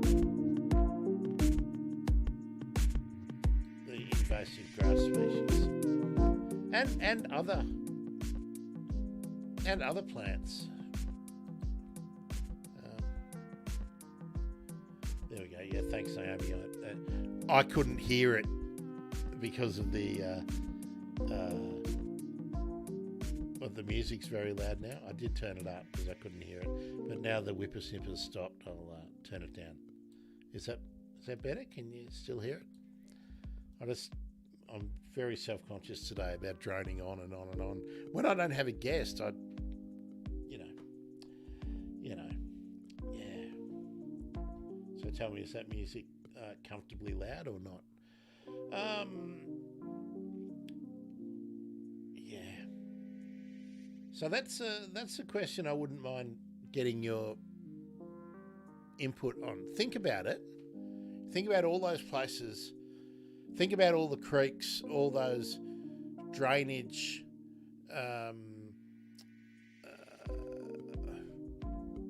waterways that may be near you that might be completely covered in invasive species. Think about where you see gorse bush or where you've got lantana, all the other vines that are taking over in so many places, and then further inland, gamba grass, buffel grass, many others. There's many other tussock grasses that are out competing.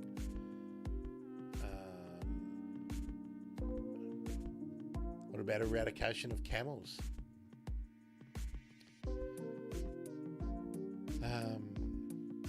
Feral horses. We've actually got that coming up shortly. Yeah. What do you think? Who? I mean, is it?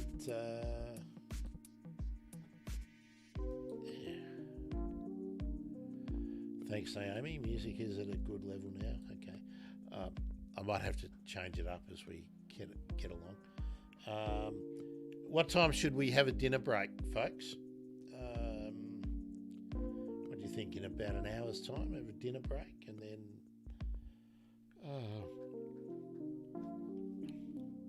actually, yeah. Let's. I'll put this down now.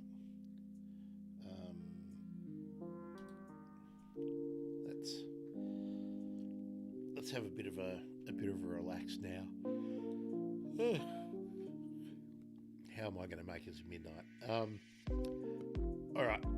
For those of you with us now, what are your New Year Eve plans? I would particularly like to hear the Twitch and the Twitter thoughts. And now that Stormy's left, also, I don't know, on YouTube, what are your New Year's Eve plans? What are you planning to do tonight? Or are you going to see in the new year with me?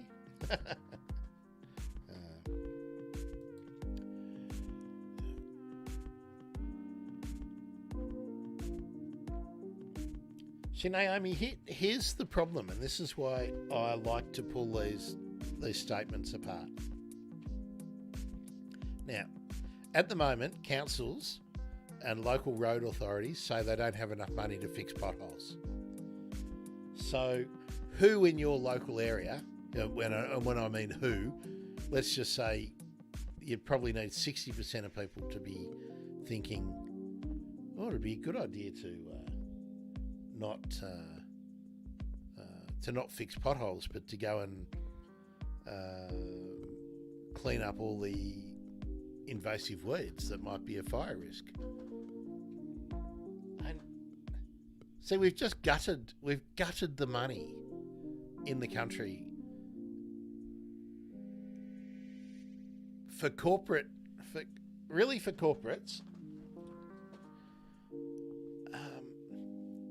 And those corporates don't put money back because they don't pay tax.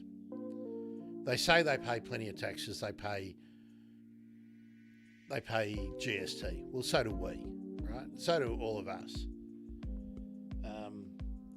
And all of us, if we're running a business, are paying for payroll tax if your business is big enough. You know, if you're a 30, 40, 50 person business, you pay a lot of tax unless you employ the same strategies as these other pirates. And ministers like Angus Taylor in the last government, he got family companies in tax havens trading water. Trading water. What an insane idea that was. You can sell the right to water that doesn't exist yet. And then when it does, well, the water exists, it doesn't exist in your catchment. And then when it does, you've already sold it, so somebody else can't use it. But the person, the entity that has the right to it, to use it or to trade it onto someone else, is actually in the Bahamas or the Virgin Islands. Insanity, in my view.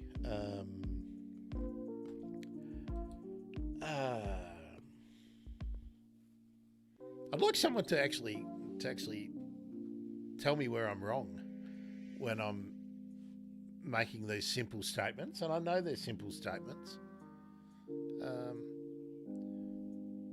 Actually, just excuse me for a minute. I'll after dinner I might show you this. I actually know a little bit about this stuff, just from a former professional life, and I've thought about this deeply. I used to actually I used to work with people in business, and I used to come up with tax effective strategies for them. Tax effective just means ripping off the country. When I was a tax accountant, I never had people in business talking to me about how they want to do good things for anybody. All they wanted to do was not pay tax. So if that's the aim of every corporation in Australia, or every individual in Australia, to not pay tax, how does anyone think they're entitled to have a whinge when there's a waiting list for the hospital, or that nobody built a new school in the new housing development? Oh, the money tree didn't have a good season this year. People are idiots, frankly. Sorry, but yeah. I feel like watching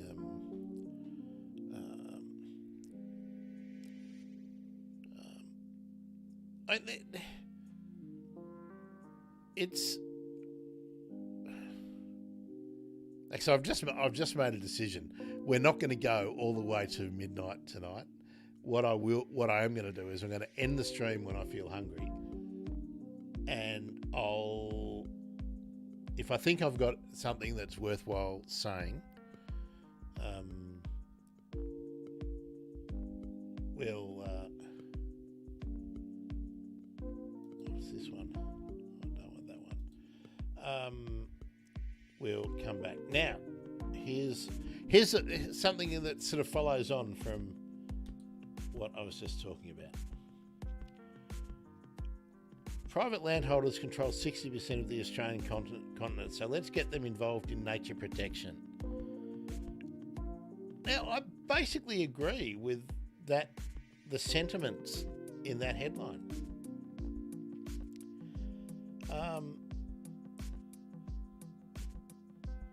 And I think people who are putting conservation covenants, which is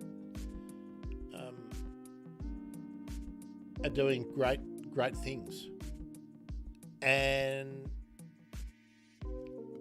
the people who put conservation covenants on their land are essentially giving up something in terms of future potential economic benefit if they wanted to exploit the land. So they choose not to. So I think we need to find a way to help them out. And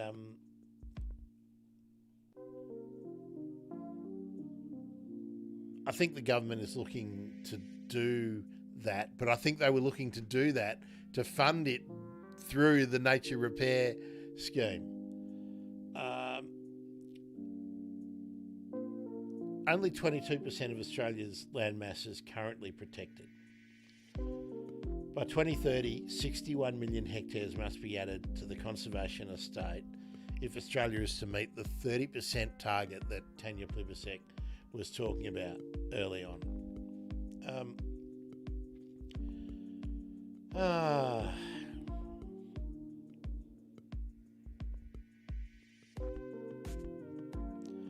60% of the continent is owned or managed privately, and 70 to 90% of inadequately protected wildlife is found mostly on this land, which includes farms, pastoral leases, and mines. And I always come back to this question. Those industries have exploited this land and caused the degradation. Why is it not okay for the community at large to insist and require that a significant portion of that money to do the protection, the rehabilitation, and the cessation of further degradation comes from those industries?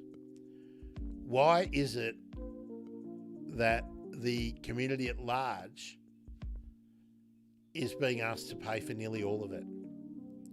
The community at large has to pay for some of it because everybody has benefited from the resources that have been either extracted, provided.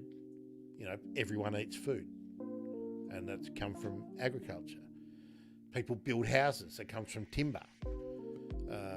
People have been burning mallee roots in their potbelly stoves for however long that's been going on. You know, people benefit from mine extraction. But those industries should have been, in my view, there should have been a piggyback being built up for the rainy day, and the rainy day is here.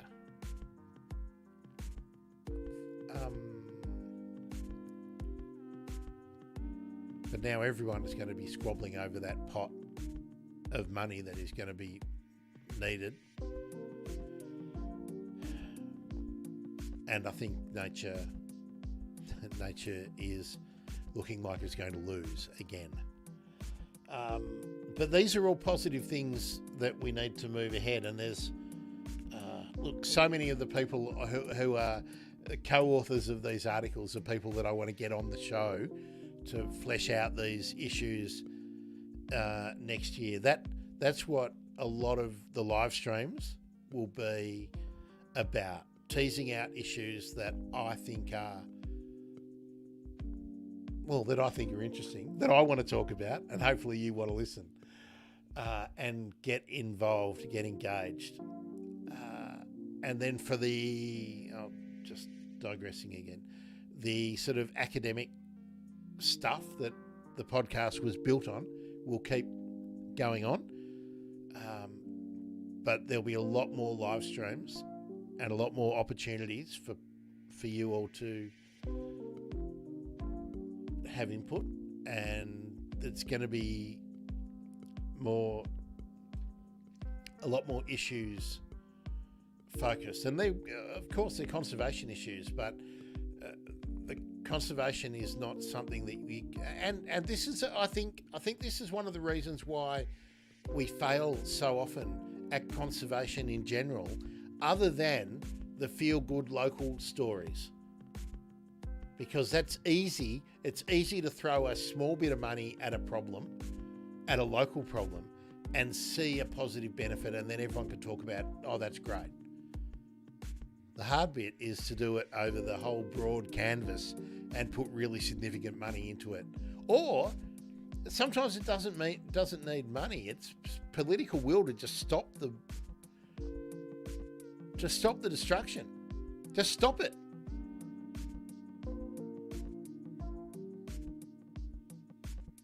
Yeah. And that takes political will, and that takes courage, because somebody is going to hurt economically when those decisions are taken.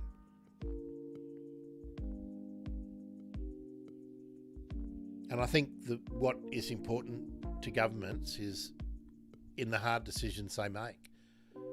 And this government's made a pretty hard decision in immigration, I think, recently. Very popular with a lot of people about we don't want a big Australia and whatnot, but immigration is really the only thing that has kept Australia growing for about 20 years, 25 years, even longer perhaps. The size of our economy keeps growing because of immigration. It has problems as a side effect, but we elect or throw governments out based on things like, has the GDP grown? Is the economy growing?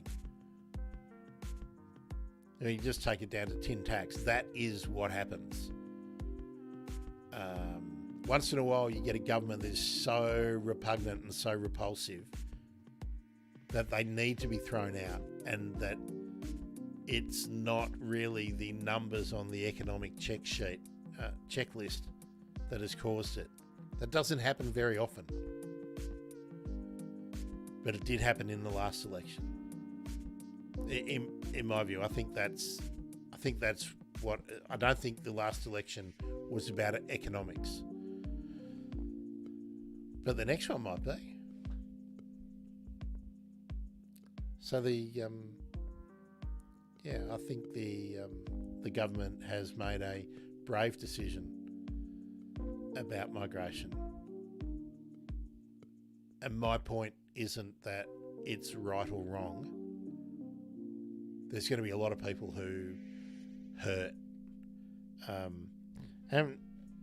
And there's going to be a lot of people who don't realise what the implications will be if we are focusing more on skilled migration, but our aim is to cut the immigration intake in half. That means family reunions, spouses, people who are unskilled will not be coming. A lot of those pathways to citizenship and permanent residence will have to be closed off, because the need for skilled people is still great. And training people up. I mean, if we were to tomorrow start training enough teachers and nurses to make, and engineers and scientists, whatever, that we require for the next 30 years, well, it's a 5 or 6 year project just to get graduates. And then graduates have to get experience. So it's a 10-year project. So if we're still bringing these people in those categories from overseas, which I'm not against, that means a lot of other people are not coming. And that will hurt people because people are used to certain categories of migration just being able to occur, and people as of right. People think that's as of right. Anyway, that's off the track, but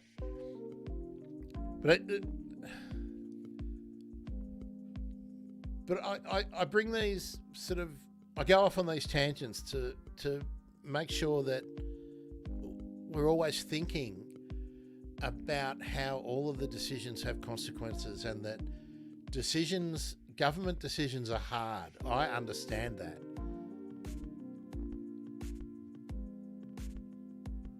But I think we've had about 30 years of governments of all flavours. I don't think we really had a government that was... I don't think the Howard government did anything hard except for guns.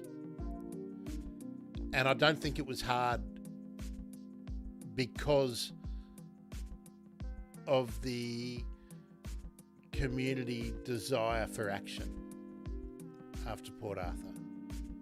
So I think Howard was courageous, and I don't like to say that, but he was courageous because he had to take on not even his own base. He had to take on the rump of the conservative movement that they rely on to get elected. So luckily the goodwill was so great that he was able to do that reform.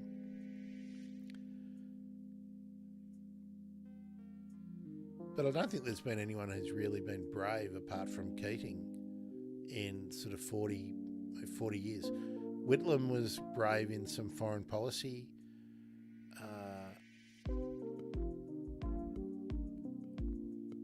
I'm selling the Whitlam government short because free education and Medicare or Medibank, and actually normalising a lot of our foreign relations, they were brave decisions.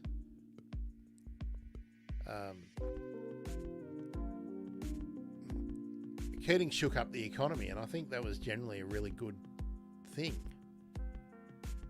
But then, over time, they pegged it back.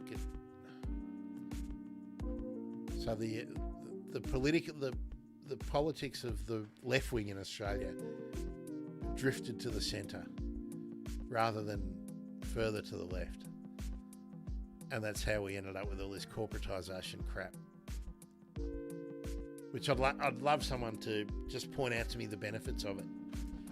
Someone please tell me where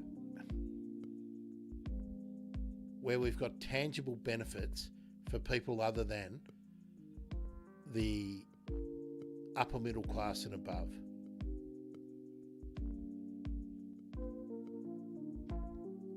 I'm waiting. Actually, I better have a look and see if anyone's put a comment in. Oh, good, Naomi. You've got lots of things here. Okay, let's talk about these. Around the Blue Mountains, Landcare does a really great job on the streams. I agree. Landcare, great, but guess what? Volunteer labour. It relies on people foregoing something to get something done. Councils making landowners clean up weeds on their own property. I think, well, so you should. I don't know how it is for other councils, but Blue Mountains clears a lot of weeds as well. Yeah, look, I mean, councils have an obligation under law to do it. So do homeowners, landowners. You actually have an obligation in most states to control noxious weeds. But people don't, and then there's no enforcement. There's no penalties, or you just get like a $20 fine or something. So it's like it's just a tax. It's just another cost of business. So yeah.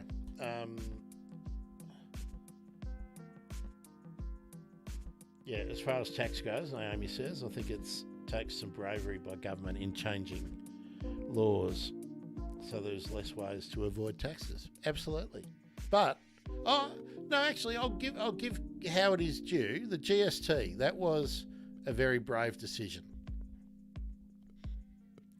I mean, they lost an election trying to do it. Not Howard, that was Hewson. But then they eventually got it in. Has it been good? Has it been bad? I think the jury's still out on that. It certainly the tax take is large, but I mean, it's people like me and probably you, Naomi, who, as a proportion of your overall income or your overall household budget, I bet you pay a far greater percentage than James Packer does, or Gina Reinhardt, or I don't know, any one of those people in the top 25%, I reckon, of Australia's economy. Is that a fair thing? I don't know. I went to it. Naomi says she went to a tiny town called Iron Knob. Yeah, huge mountain of iron. That's right, lump. Been owned by BHP. Now, not owned. They own the rights to the area. And then they extract what they can economically. This is exactly what happens, Naomi. I mean, there's towns all over Western Australia and Western Queensland like this too. As soon as they don't make more in profit than they do for maintaining the town that where people have to live. You have to live near where you're going to extract the resources. Not only terribly degraded, but people get ill living there. That's right. People get sick in industrial towns. BHP should have had a responsibility to rehabilitate the land and compensate the people with lung injury. Now, I will tell you, Naomi, I would imagine that they probably did have a legislative requirement to rehabilitate the land. Most mining leases do, but they don't, and there's no enforcement. The money should be extracted during the time of the life of the mine, and it should be warehoused by the federal government and the state government. It should be like a levy, like the Medicare levy is for us normal people, on top of their royalties, so that every year that they're extracting, not making profit, just extracting and selling the resource, a percentage should be being put into a fund that doesn't get touched for filling up potholes or building another school. It goes to rehabilitating the land.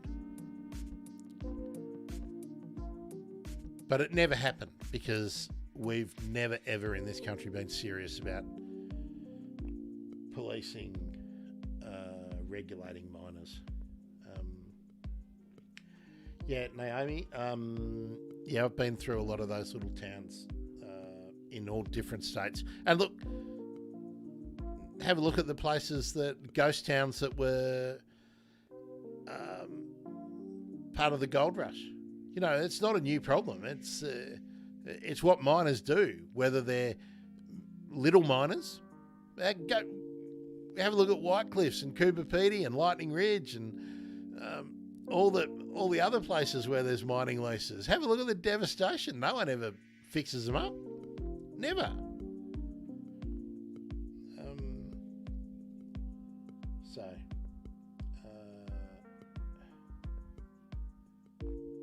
All right, I'm going to move into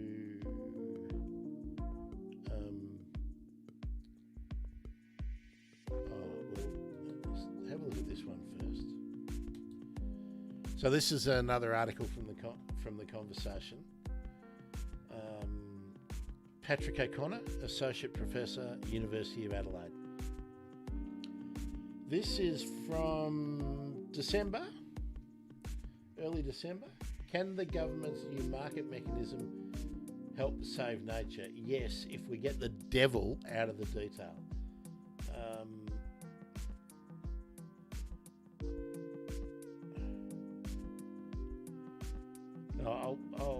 I'll read this, and then after this, I'm going to have a little intermission and get something to eat and something to drink because I'm getting scratchy.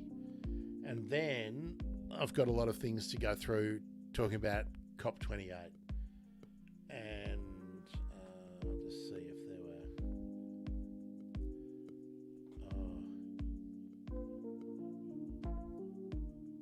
Yeah, we've got a few interesting ones to go along. So we've probably got another couple of hours that I can talk to you about these things.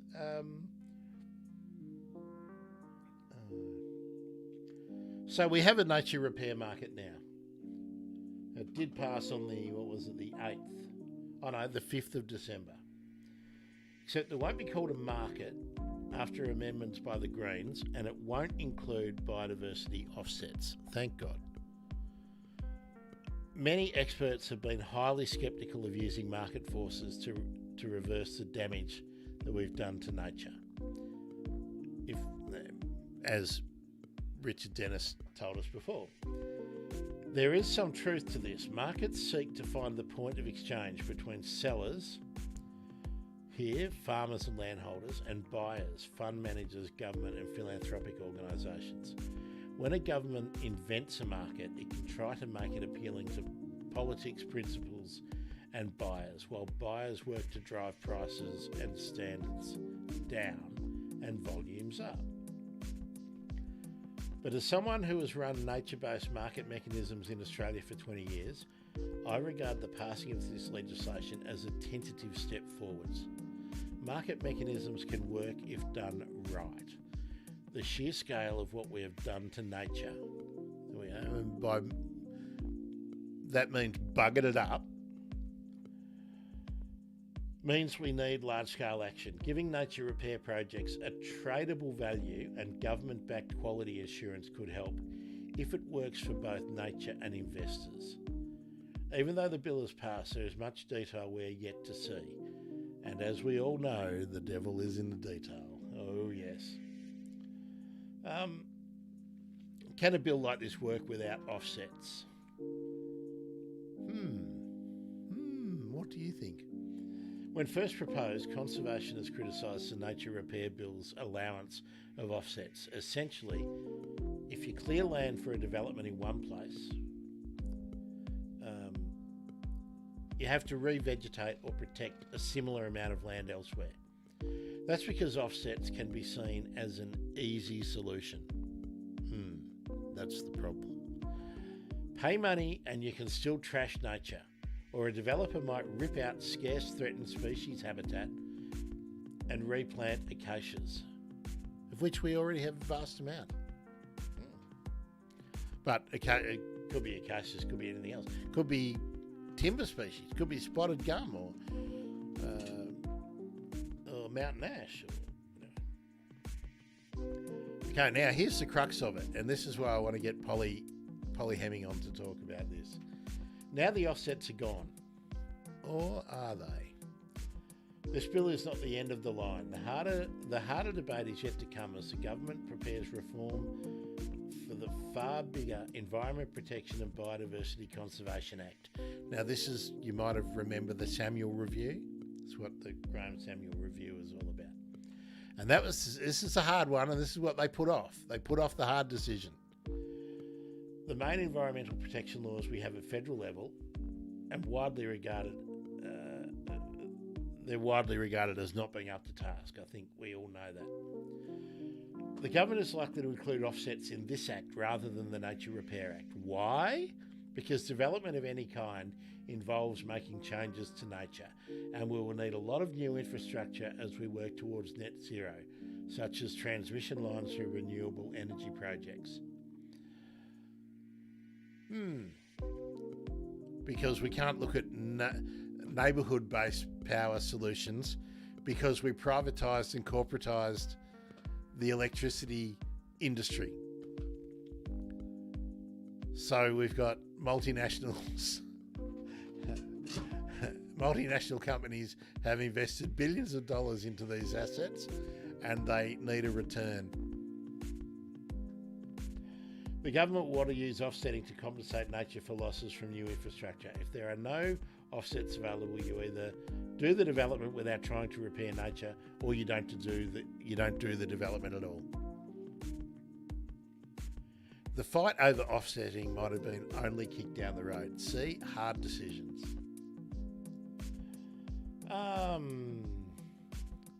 See, it frustrates me that we're not even having discussions in the national policy about localising the power supply with batteries, with renewables and new technologies so that towns can look after themselves. But there are corporate interests that need those transmission lines. Now, you still need some. I'm not saying that you don't need a backbone, but we don't need to get, in my view, if we localised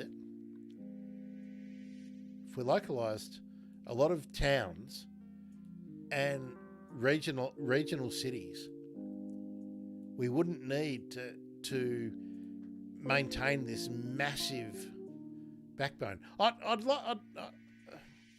want to get Simon Holmes a Court back on the show, or some other energy experts to kick this around, because I don't know if we can unscramble the egg. We may be too committed to what we already have to look further over the horizon, but I don't understand why everything has to be bigger and bigger all the time.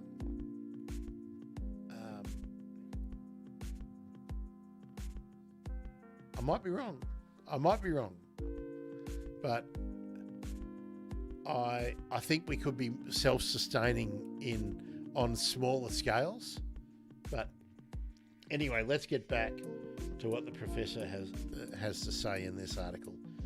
So what do we have that we didn't have yesterday? We'll now have a market framework that will make it possible to buy and sell certificates generated by certified nature repair projects. For example, for habitat for koalas.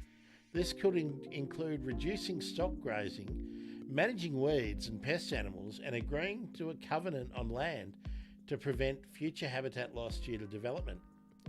This isn't the first time we've tried to use market forces for nature. Auctions for biodiversity gains, for instance, have worked well in the past and are working now in New South Wales. Well, a lot of analysis would say they haven't. It depends how you define success. And I don't think the koalas are a good example for success. Anyway, there are lessons to learn from the problems that the carbon credit market has faced around integrity. But we don't have to make the same mistakes for a biodiversity market. Watch us. Just watch us. A recent review I co-authored of pilots for the previously proposed biodiversity market points to important lessons from earlier efforts. These include the vital importance of reducing upfront costs for landowners who want to get involved and building trust and confidence in the supporting arrangements. Now that makes sense, but is there any point starting something that we aren't sure will work? This will require some public investments to support landholders to meet the measurement and planning costs to participate in the market. Australia needs to act and act quickly to protect and restore nature when further degradation would be difficult or impossible to reverse. We have recognised the need for action and signed up to international commitments to protect and restore 30% of the continent's land and waters by 2030. Okay, so But that would mean that we take international law seriously. I'm not sure recent events show that anyone is really too interested in international law. Ah, there we go. Look at that. That's a feral cat with a pink cockatoo, I believe. Why would investors plough money into nature? Many reasons. The main one is the growing recognition of how the health of nature underpins the global economy and traditional investment assets such as agriculture. See, I'll just stop here. So, protecting nature is good for health and good for agriculture and other industries. So why don't we just do it? Why don't governments fund it? Why do we need investors to fund it? The main reason is the growing recognition of how the health of nature underpins the global economy. The health of nature underpins the global economy.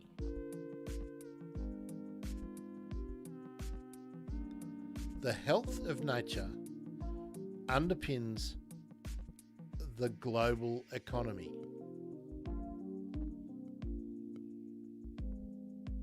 Are you thinking what I'm thinking? Maybe we should just protect nature.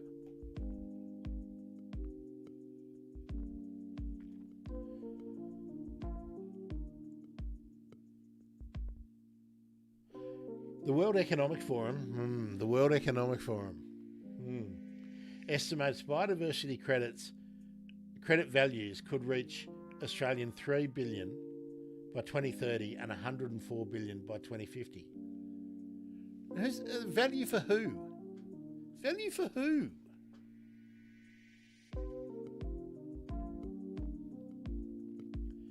Demand is rising, driven by regulation, corporate reputation and mission, market edge and attractiveness to investors. Organisations like the Task Force on Nature-Related Financial Disclosures are driving work on nature-related risks and opportunities for finance globally.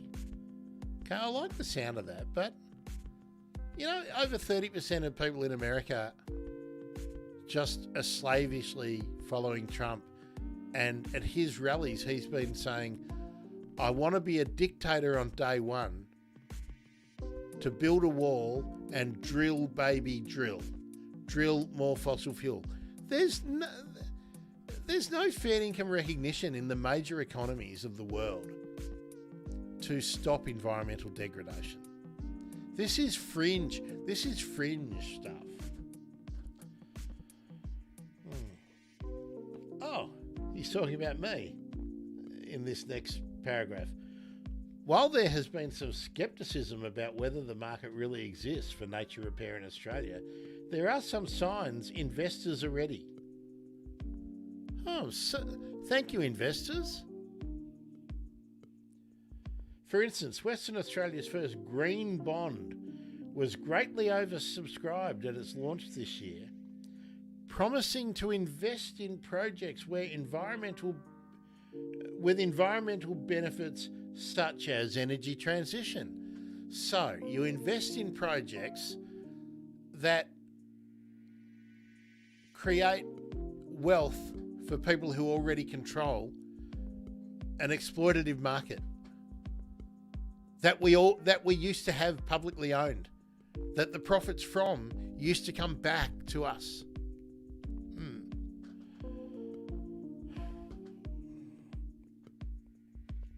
We won't see investing in nature repair ramp up until all necessary laws and regulations are in place, projects begin to generate credits, and the risks and opportunities are clear. This could take a couple of years. This could take a decade. Yeah, but could take longer if the reforms to the Environment Act are held up. So, we wouldn't want to hold up the reforms. We wouldn't want to delay it and get it right. The design of the new market remains unclear, and its success in channeling private funds into genuine nature repair will depend on the standards and rules yet to be set. We should set the standard high and make the most of our expertise in good governance, technology and innovation to make Australia's natural world an attractive place to invest. Now that sounds nice, but what we need to remember is what we're talking about. Nature repair is what they're talking about. We won't see investing in nature repair. Now, to my mind, Naomi, I'm talking to you, that would be things like rehabilitating mine sites, repairing agricultural farmlands. Nature repair, this should not be about protecting what we already have. And that's my concern, is that there'll be too much cross-pollination and we won't do either one right. I think there's a real grey area in this, and I think that's why it's taken so long. Because the Environment Protection and Biodiversity Act should protect biodiversity and the environment. Shouldn't be seen as an opportunity to exploit more and extract profit from somewhere, because that does not work. Nature never wins.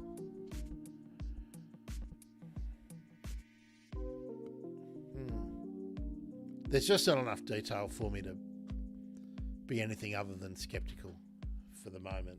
I'm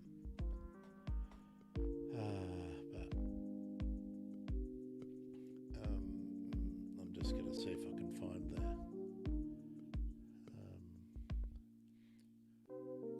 yes, let's go to this one. Okay. Will the Great Koala National Park actually save koalas? This is from December 4. Now, Naomi, you're from New South Wales. Are you expecting the... Are you expecting the Great Koala National Park to happen?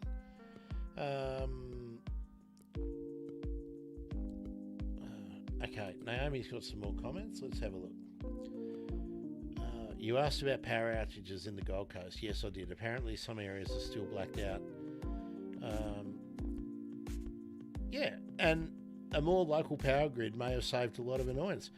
No, that's exactly my point. If we were encouraging people to... See,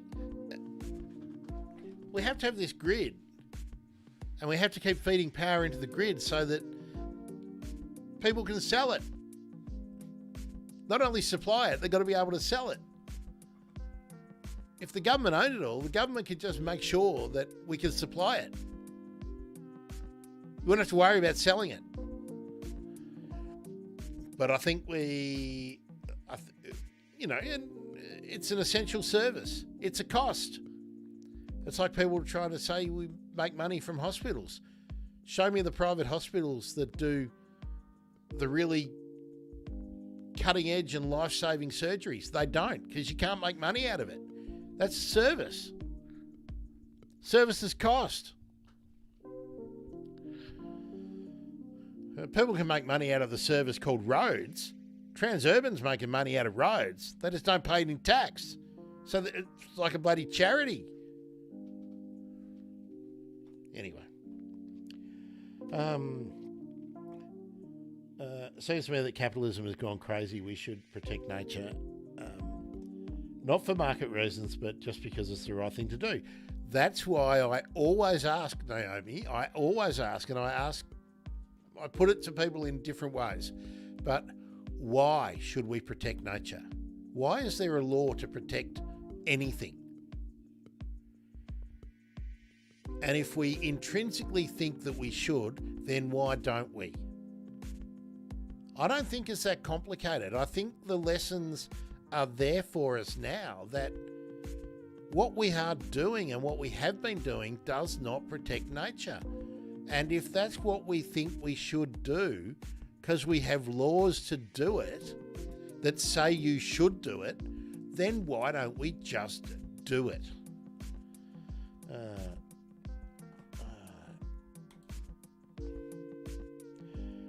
Naomi, you're entirely sceptic about all the proposed eco things in New South Wales.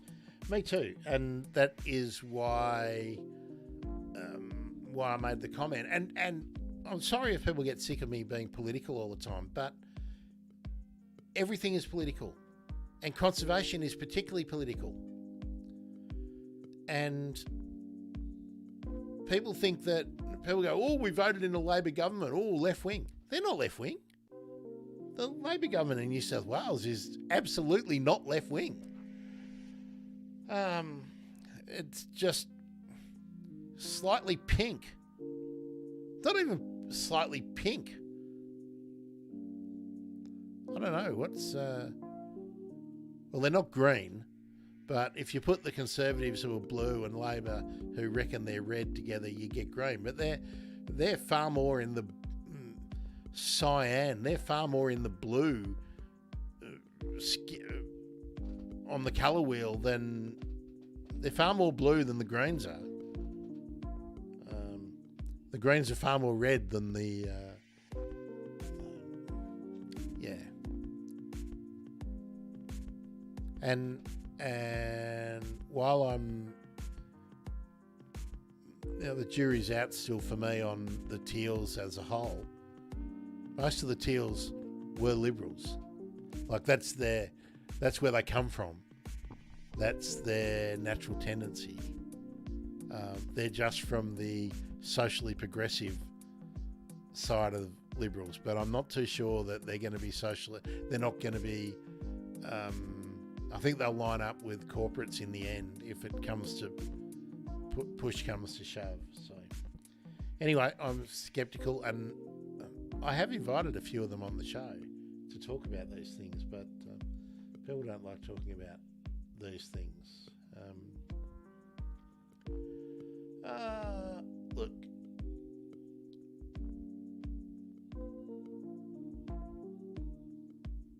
what I'm going to do now, I've got to find I'm going to have to create just bear with me, I'm going to have to create an intermission.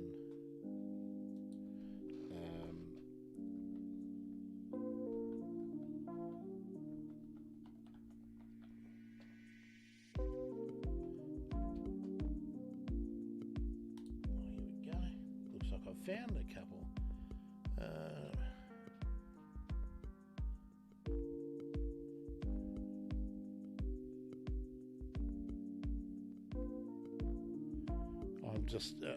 I'm just looking through to see if there's any that say intermission that I can grab.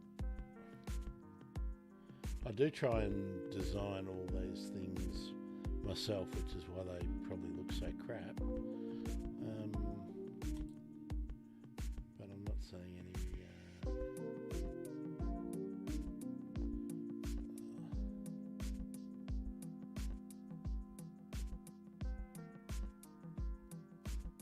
Quite like this. Before we have dinner break, I'll actually queue up some different music. Here we go. Maybe these overlays might do the trick. Oh no, they're not. Oh, here we go. That one might do the job. Twitch intermission.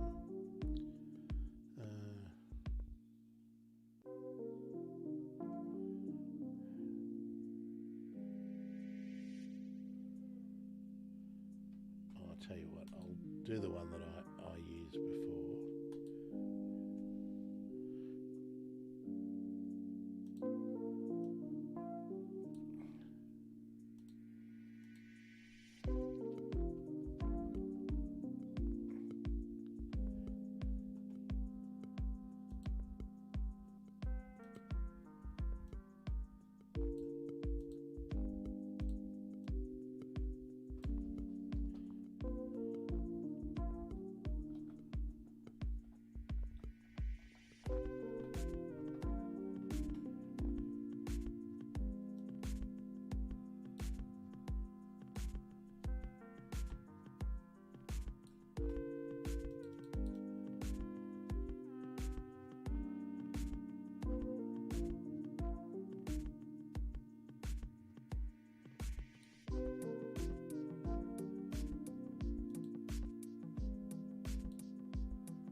sorry, just in talk among yourselves for a minute while I just come on.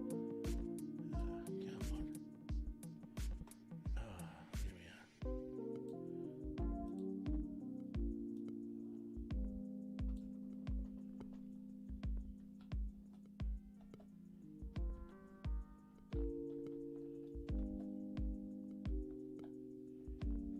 Be right back.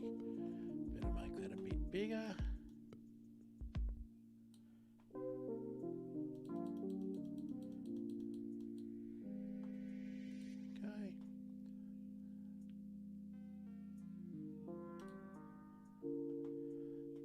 Here we go. I can download this. Thank you. That'll be good. I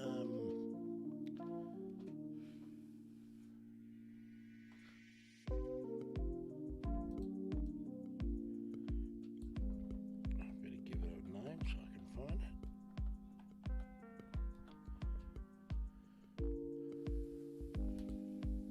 There we go. Download it. Yes, beautiful.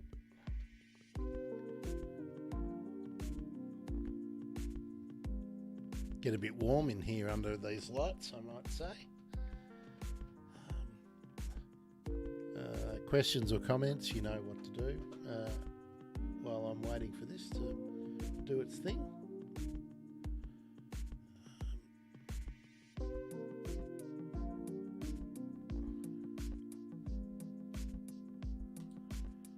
Okay, good.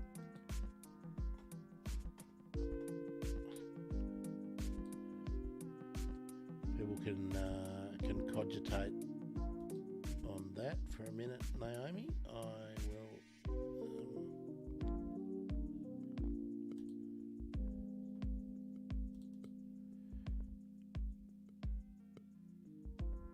Okay, that should be up in a second. Good. Okay. Let's go back to what was your comment? Sorry. In my opinion, we don't protect nature because the majority of people don't care. I'm not sure if I agree entirely with that. I think people care. I just don't think they care enough. And I think we make it easy for people to think that they're doing something and that they care without them understanding that they're not doing anywhere near enough.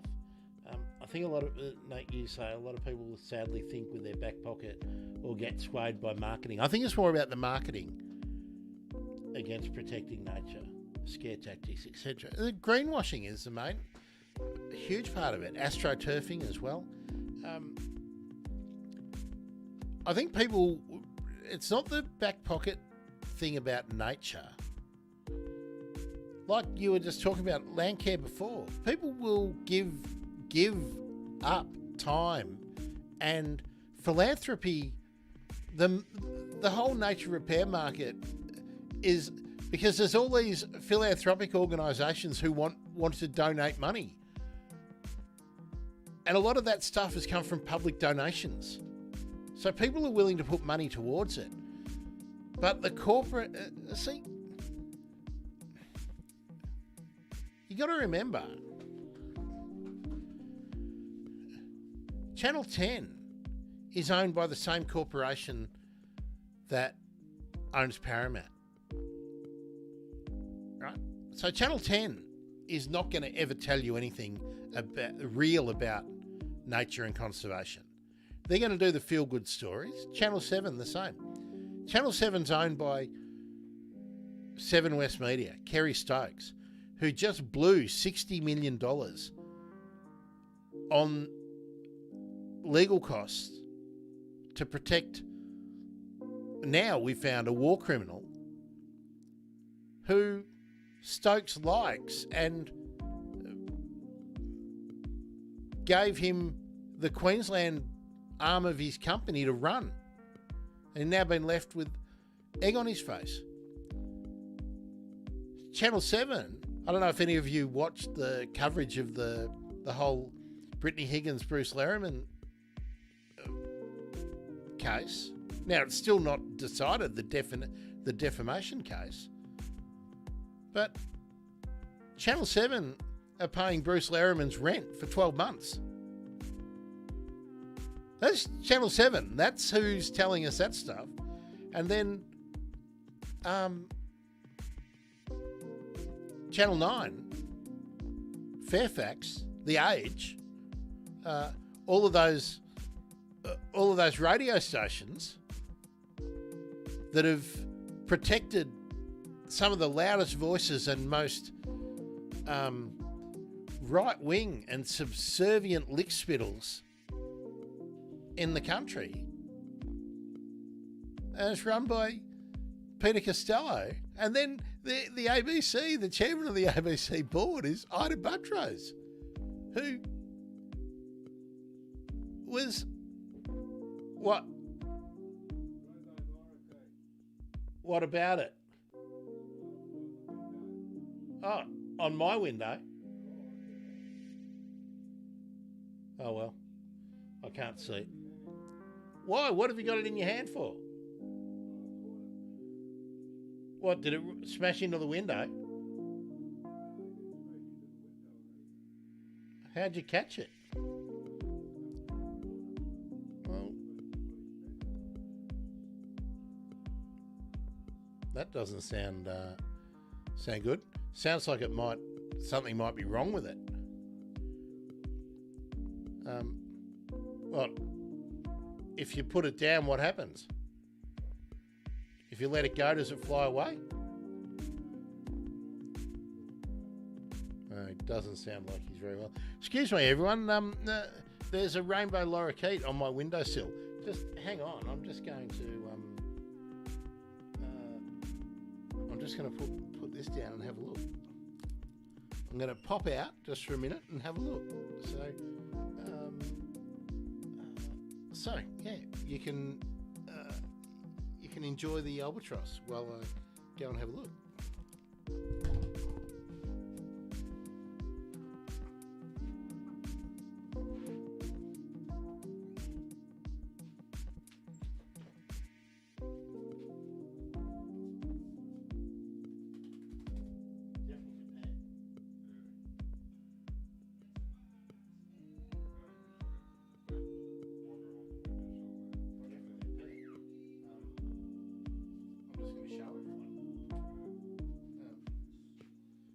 Then we better. Well, he seems quite happy. I thought he might have been sick or something, but doesn't really seem to be sick. Sounds like it feels like he's a young one. We'll have a look at him in a minute. Let's just see.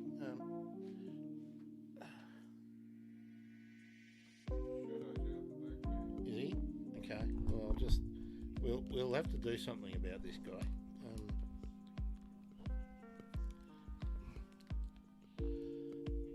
Folks, look at this. Hello. My housemate just found a rainbow lorikeet just outside my window. Now, it's obviously, look at this. Well, doesn't seem to be unwell.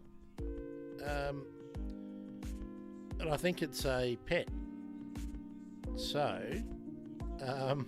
I think now's a good time for intermission, and I'm going to sort out some water. Oh, what was that, fella? Hey, he's not the least bit upset. He's not stressed. Here we are. So I think he's used to being on someone's shoulder. Oh, he's having it. Looks like he's just having a sleep.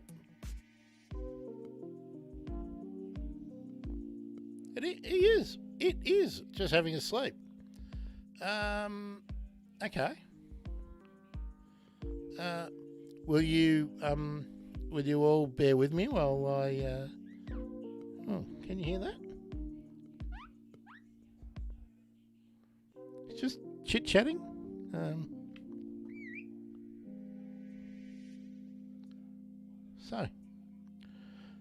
Yeah. Look, he's just asleep. This is insane.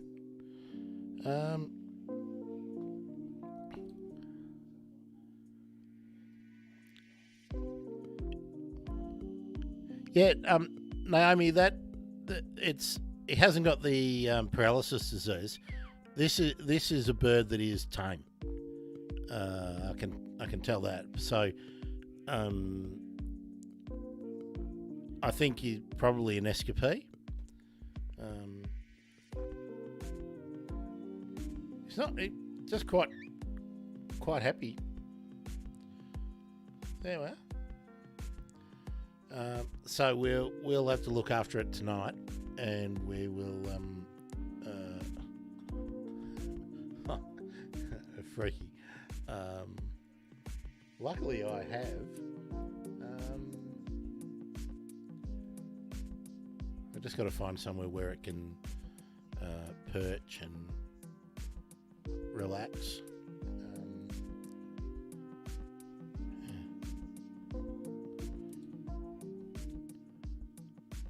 I think Naomi, it's just the normal colour for around here.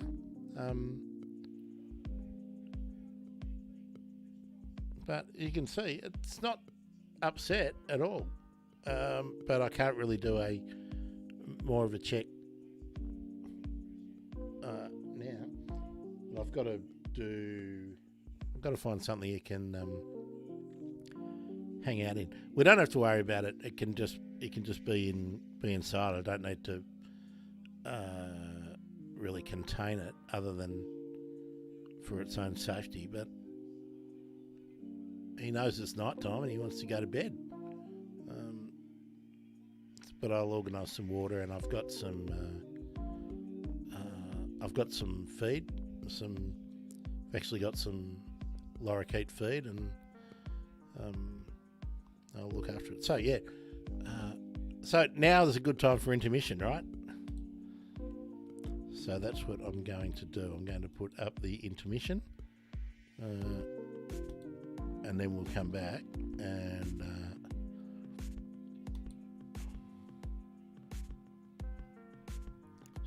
and I'll just mute the mic because I need to put that on a loop, don't I?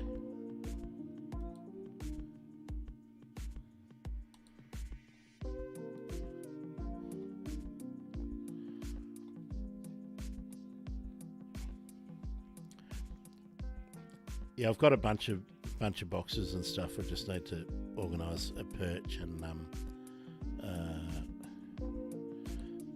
it does seem to be a very nice bird. I'm not sure that it's a him. I've just you're conditioned to say things like him, aren't you? I will be back in a little while. I better put a banner up.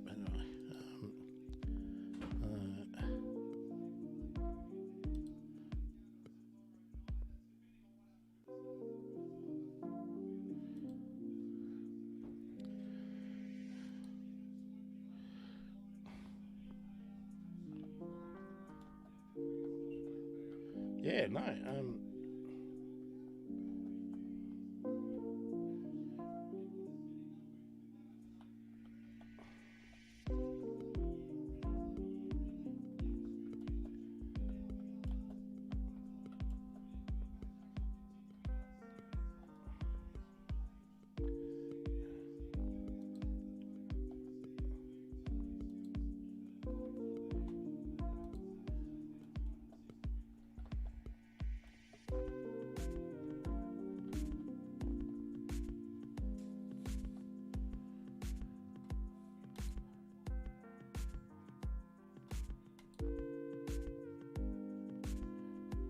There we are. So I'll just mute the mic. You can. Do you want a different song?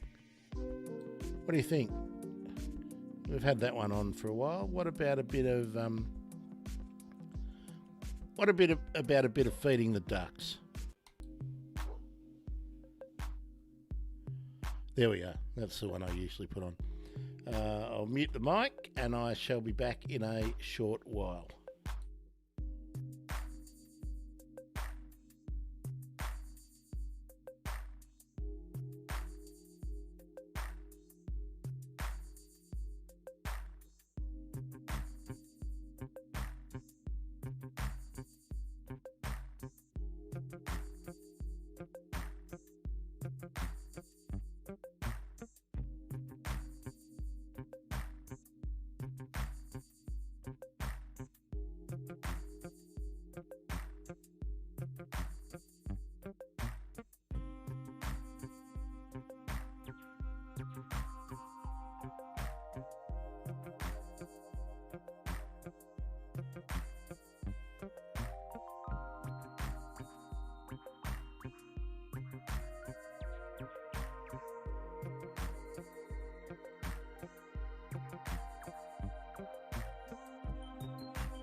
Hello, folks.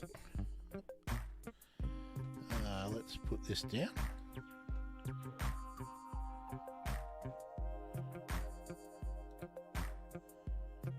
Hello, folks. We're back. Now, you might be interested. Look,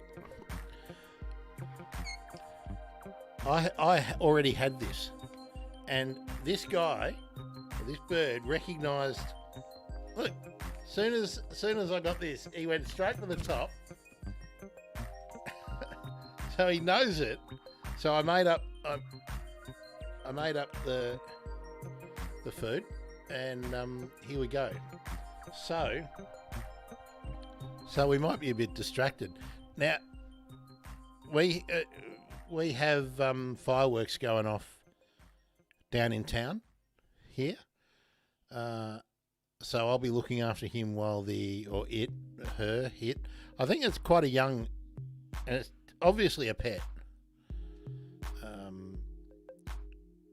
But we've got no idea how long he's been out trying to fend for himself. Maybe his family have gone away for holidays. As soon as I made up this mixture, he was right into it. So I'm just trying to get it to settle down. I don't know how old it is. All this I'll work out tomorrow, and we haven't got a cage here or anything that it can perch on, but I do have like tripods and stuff like that, so I'll rig up something for it to sleep on tonight. And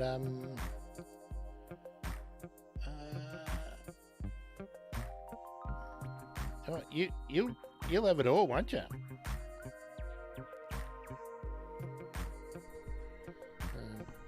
I better take a picture, don't you think?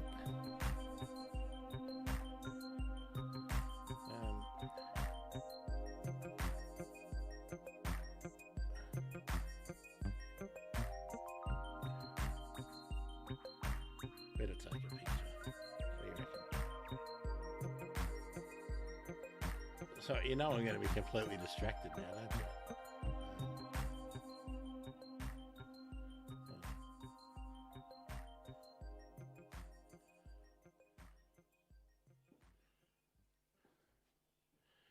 Get the microphone in the picture. That's better, isn't it?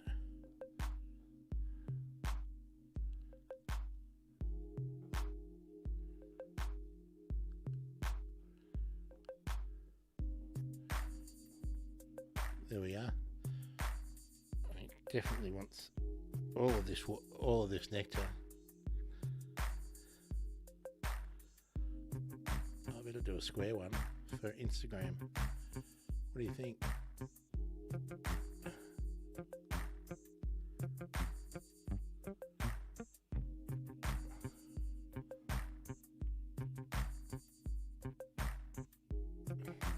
Oh, that's enough. That's enough of that. Send it to my friend. Oh, pouring water all over me.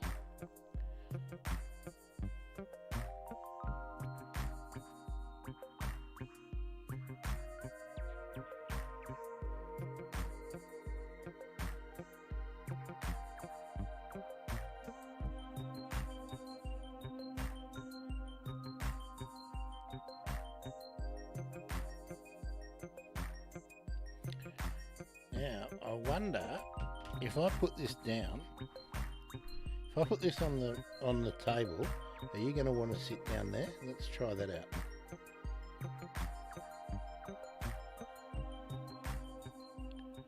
You want to come down here? Hey? Yeah, he does want to go down there. Here we go. He's going all the way down.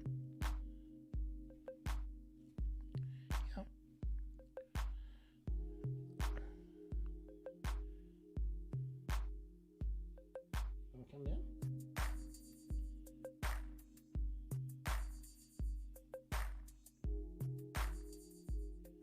Keep going.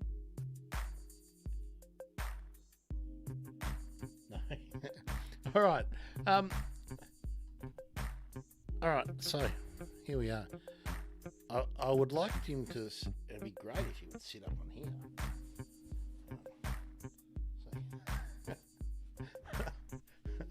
Obviously a pet.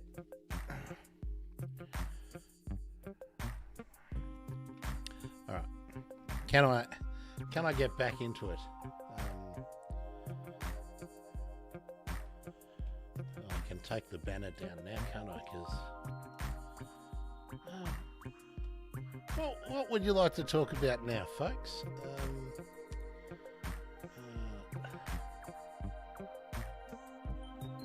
If I don't look, I think he's going to get down on the table because that's where the food is. You want to get down on the? You want to get down? You do. There.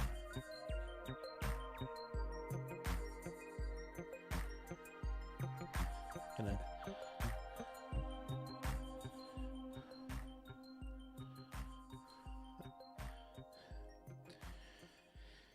It's funny, Naomi, because I think I've shared before on the stream that when I was a kid I kept birds, and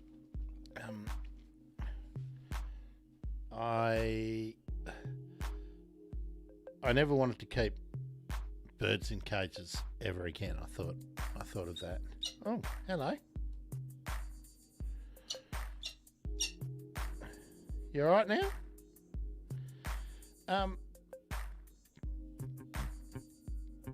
But I mean, if this ends up being a rescue bird, well, yeah, I'll certainly be happy to adopt it.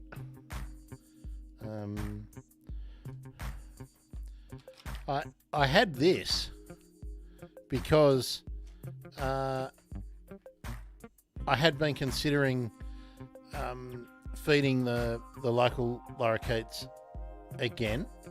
And I put out a few times, and no birds came except honey eaters. Hey, you happy?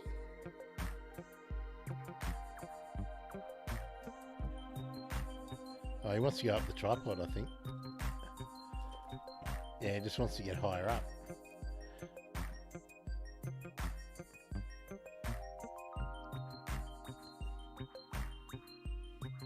No, he can't.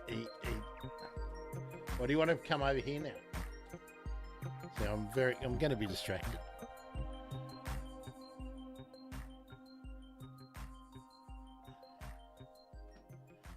Or do you want to come back to this? I think he wants to come back to the.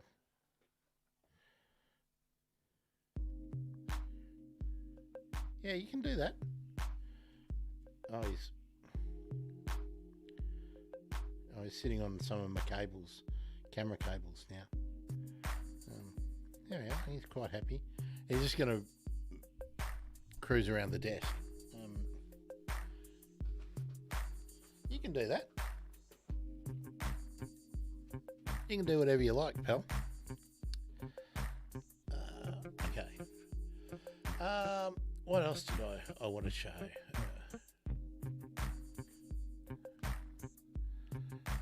All over the desk now.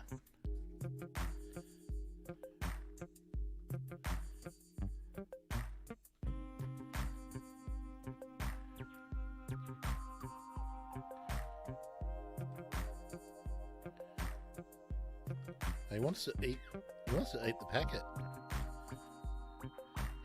He knows that packaging.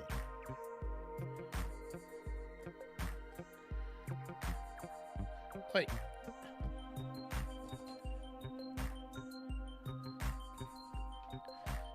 Come back over here.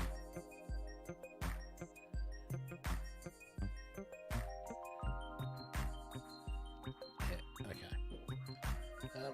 Now I don't know if you can hear. Can you hear the children's firecrackers?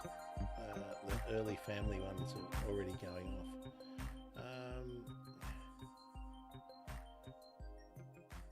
All right.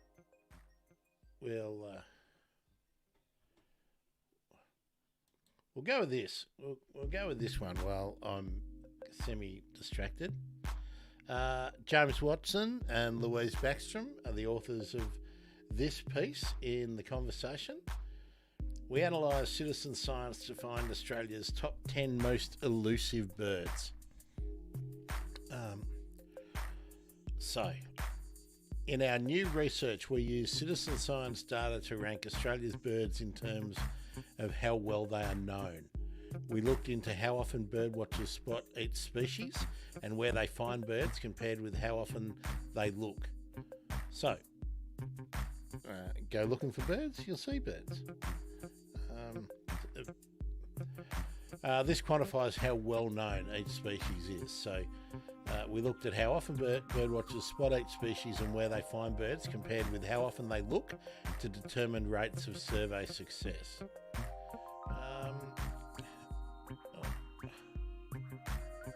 So let's see. Do I have to? There's the red goshawk, painted snipe. All right, I have to click through on this, so we'll do that. Click through. Where do I click through? Oh, blackback bittern, Australian masked owl. Oh, Coxon's fig parrot. There we are. I thought you'd go up there. Do you want to go up and sit near the camera? Oh, no. Okay. You just want to go over there. I just want to nibble on the...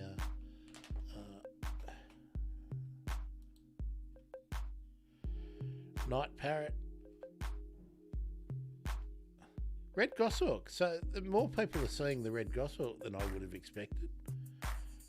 Leatherwing kite, 1 in 81,000. Where's the Coxon's fig parrot?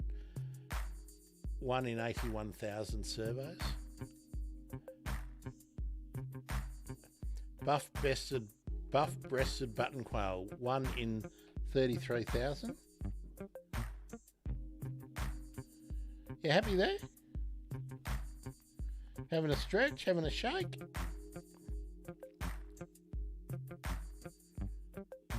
Do you want to sit up here now? Hey, hey. Come on.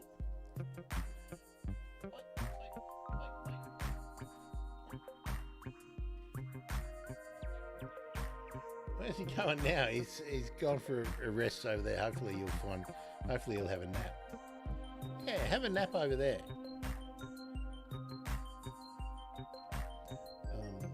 Yeah, there's a bit. Okay. Australian painted snipe, 1 in 2,200 citizen science projects is when that gets seen. Blackback bittern, Australian masked owl.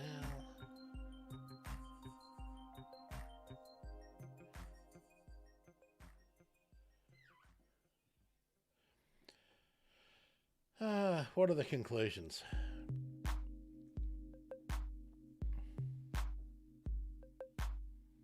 Swift parrot. What's happening with the swift parrot?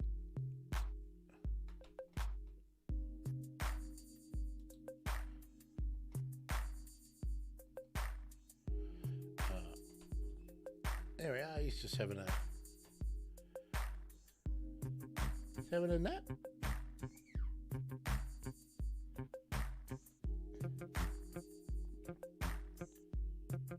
I wonder if I put this up. Just hang on a minute. I'm going to see if he will be happy sitting up in the top of my closet, and then he can relax, and I'll put the nectar with him. Just hold on.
Ah, here we are. Let me come back.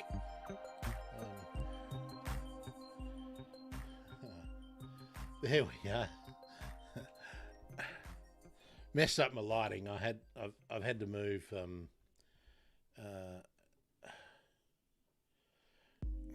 He's pooped on me, pooped on my chair, but that's all right. Okay, what do we got? Yeah, now that people are out looking for the painted snipe, they're seeing it. That's quite true, Naomi.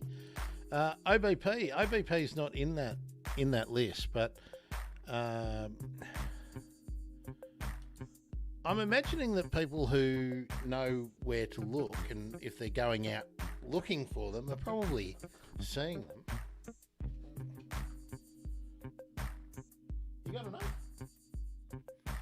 Okay.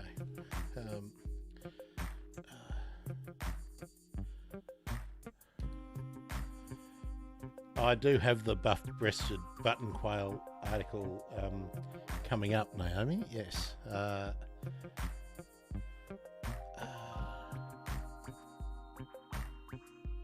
Yeah. So I've been trying to talk to someone about buff-breasted button quail too.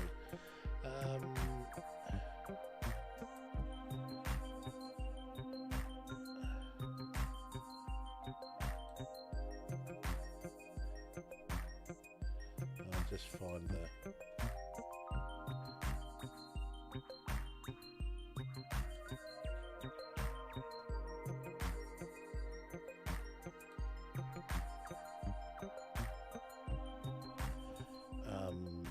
yeah, just bear with me, folks. I'm looking for the a couple of good news stories. Here we go. This is the one Naomi was just talking about. Share this tab instead. Here we go. Let's.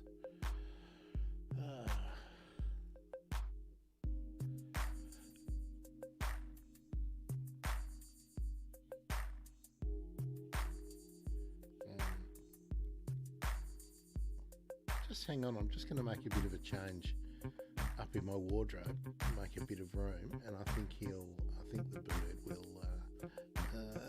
chill out up there, and be easier for him to sleep. And it's lorikeet sleep time now, so just hold on.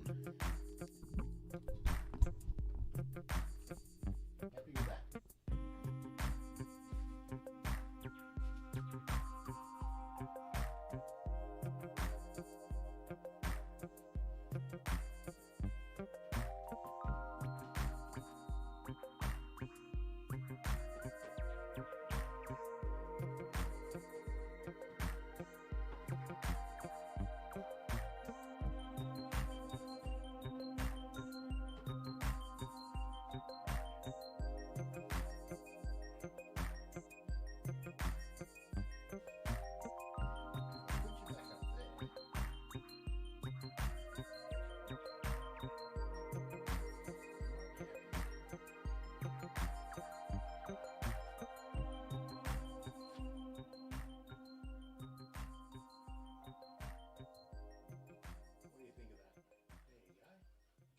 Few things to keep you company.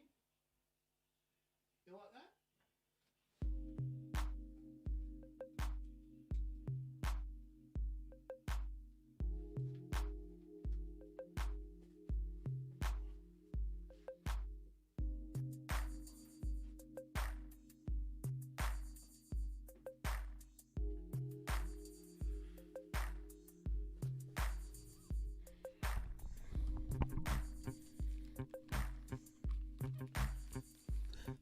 There we are,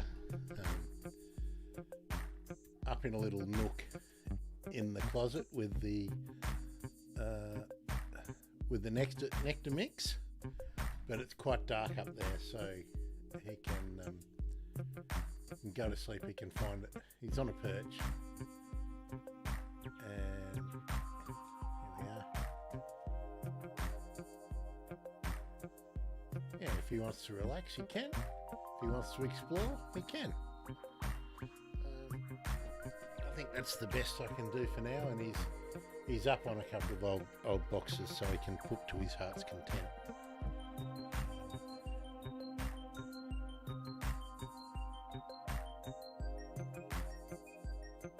So hopefully there's nothing wrong with him, and hopefully he's fine in the morning. Okay, so in search of the buff-breasted button quail, the one Australian bird that's never been photographed. Now, that is amazing, isn't it? Who wrote this? Oh, it's Staffo, of course, Andrew Stafford.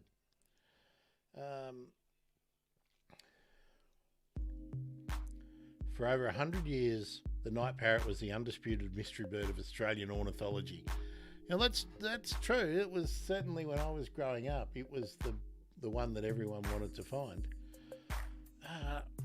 Until the discovery and subsequent study of a tiny population in Queensland's far southwest, 2 specimens found by the side of remote outback roads in 1990 and 2006.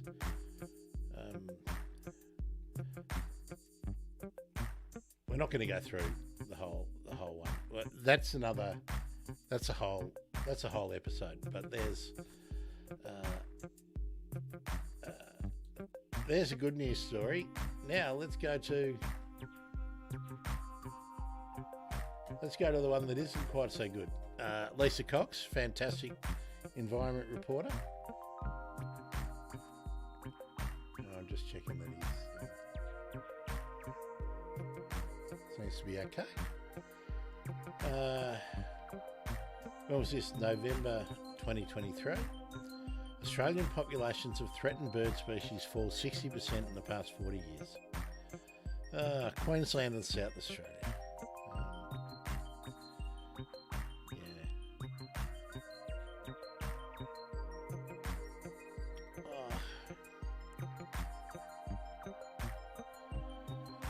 The gang. It's just terrible, isn't it? Sorry, folks, I'm just distracted. I've got my bird buddy up there, and I'm just hoping he's going to be all right.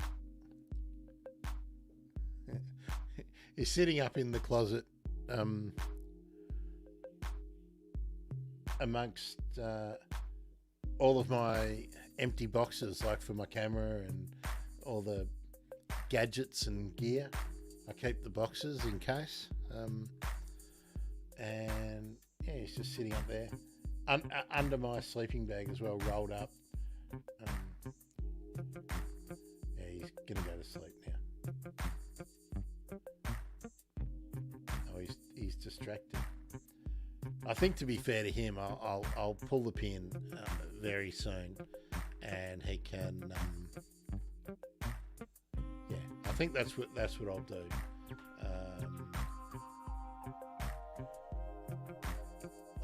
I'm sure you won't be too upset if I do that, folks. So tell us. Oh, I was.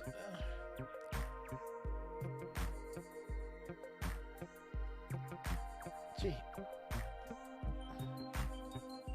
I've just been showing you articles that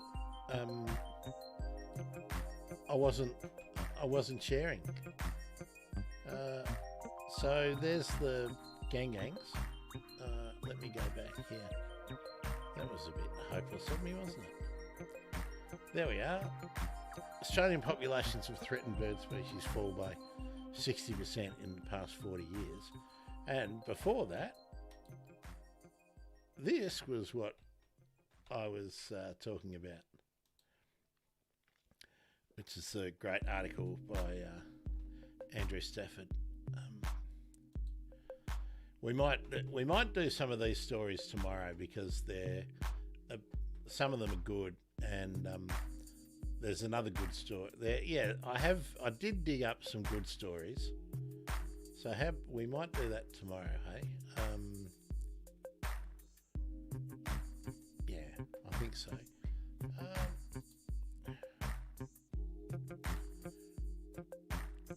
You happy with that? You happy with that, folks? So I appreciate that you've been here with me for all those What time is it now? 9? Oh, we've been going for what, 5? Yeah, we've been going 5 hours. Maybe we'll catch up tomorrow. Unless you've got something else, you can request things if you want. Request stuff we can talk about tomorrow. My idea for tomorrow is to have a chat amongst ourselves about what we would like to actually get achieved next year. So it's not a discussion to say we want everything fixed. G'day, Glenn. We have to catch up, Glenn. By the way, we have to catch up. So maybe Glenn, if you're around tomorrow, I'll be streaming all afternoon tomorrow and talking good news. The idea tomorrow is to maybe talk about what, if we're talking about the Environmental Protection Biodiversity Act and the revision of that, maybe we'll talk about what can be achieved, what we think will be achieved. Actually, tell me, how's my mic volume level? Because I did do a few tricks on it. Just tell me, is it loud enough? That's what because on my levels it's not peaking like it used to.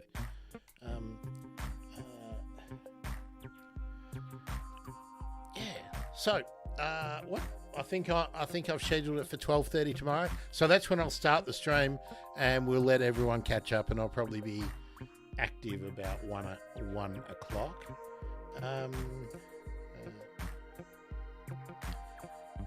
Great, Glenn. Yeah, I definitely do want to get you in talking about I want to do a Photography Friday with you. So going to really push that hard this year and try and make the photography conversations fun.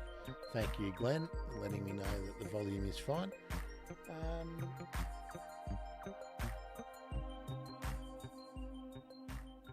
Poor little bird. I'm looking at him. He's trying to stay awake. I think he's trying to stay awake because I'm staying awake. I think we'll... I know, now he's starting to go to sleep. So, yeah, I want him to stay up where he is, sleep up there. So, folks, it's always fun. And the more when we talk, it helps me develop ideas for doing like regular shows, and who to talk to. So work on that a bit tomorrow. There we go. This happens to me New Year's Eve all the time now. What are we? Not even 10 o'clock, and I'm ready for bed. So thanks, folks. Think of a name for the bird. Okay? Think of a name for the bird. What a godsend that I had this stuff just sitting in the kitchen, just in case. I'll have to... I know that's not... And look, folks, I know that's not a complete diet for the lorikeets, but it's what we've got today. Tomorrow I'll have to go out. Oh, actually, I'll do that now.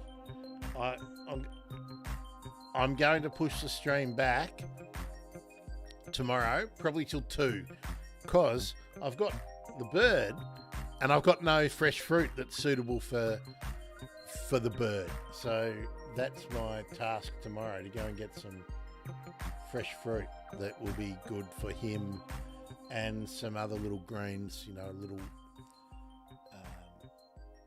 yes.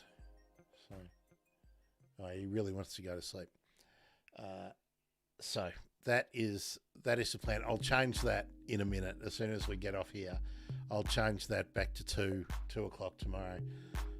Being a holiday, I will probably have to travel a fair distance to find anything that will sell me fruit. Anyway, See you, Birdnerds. Happy New Year. But we'll do all the New Year stuff properly tomorrow. Yeah, Happy New Year. I had planned, but who cares? Who cares? Just remember, folks, it's an emergency. See ya.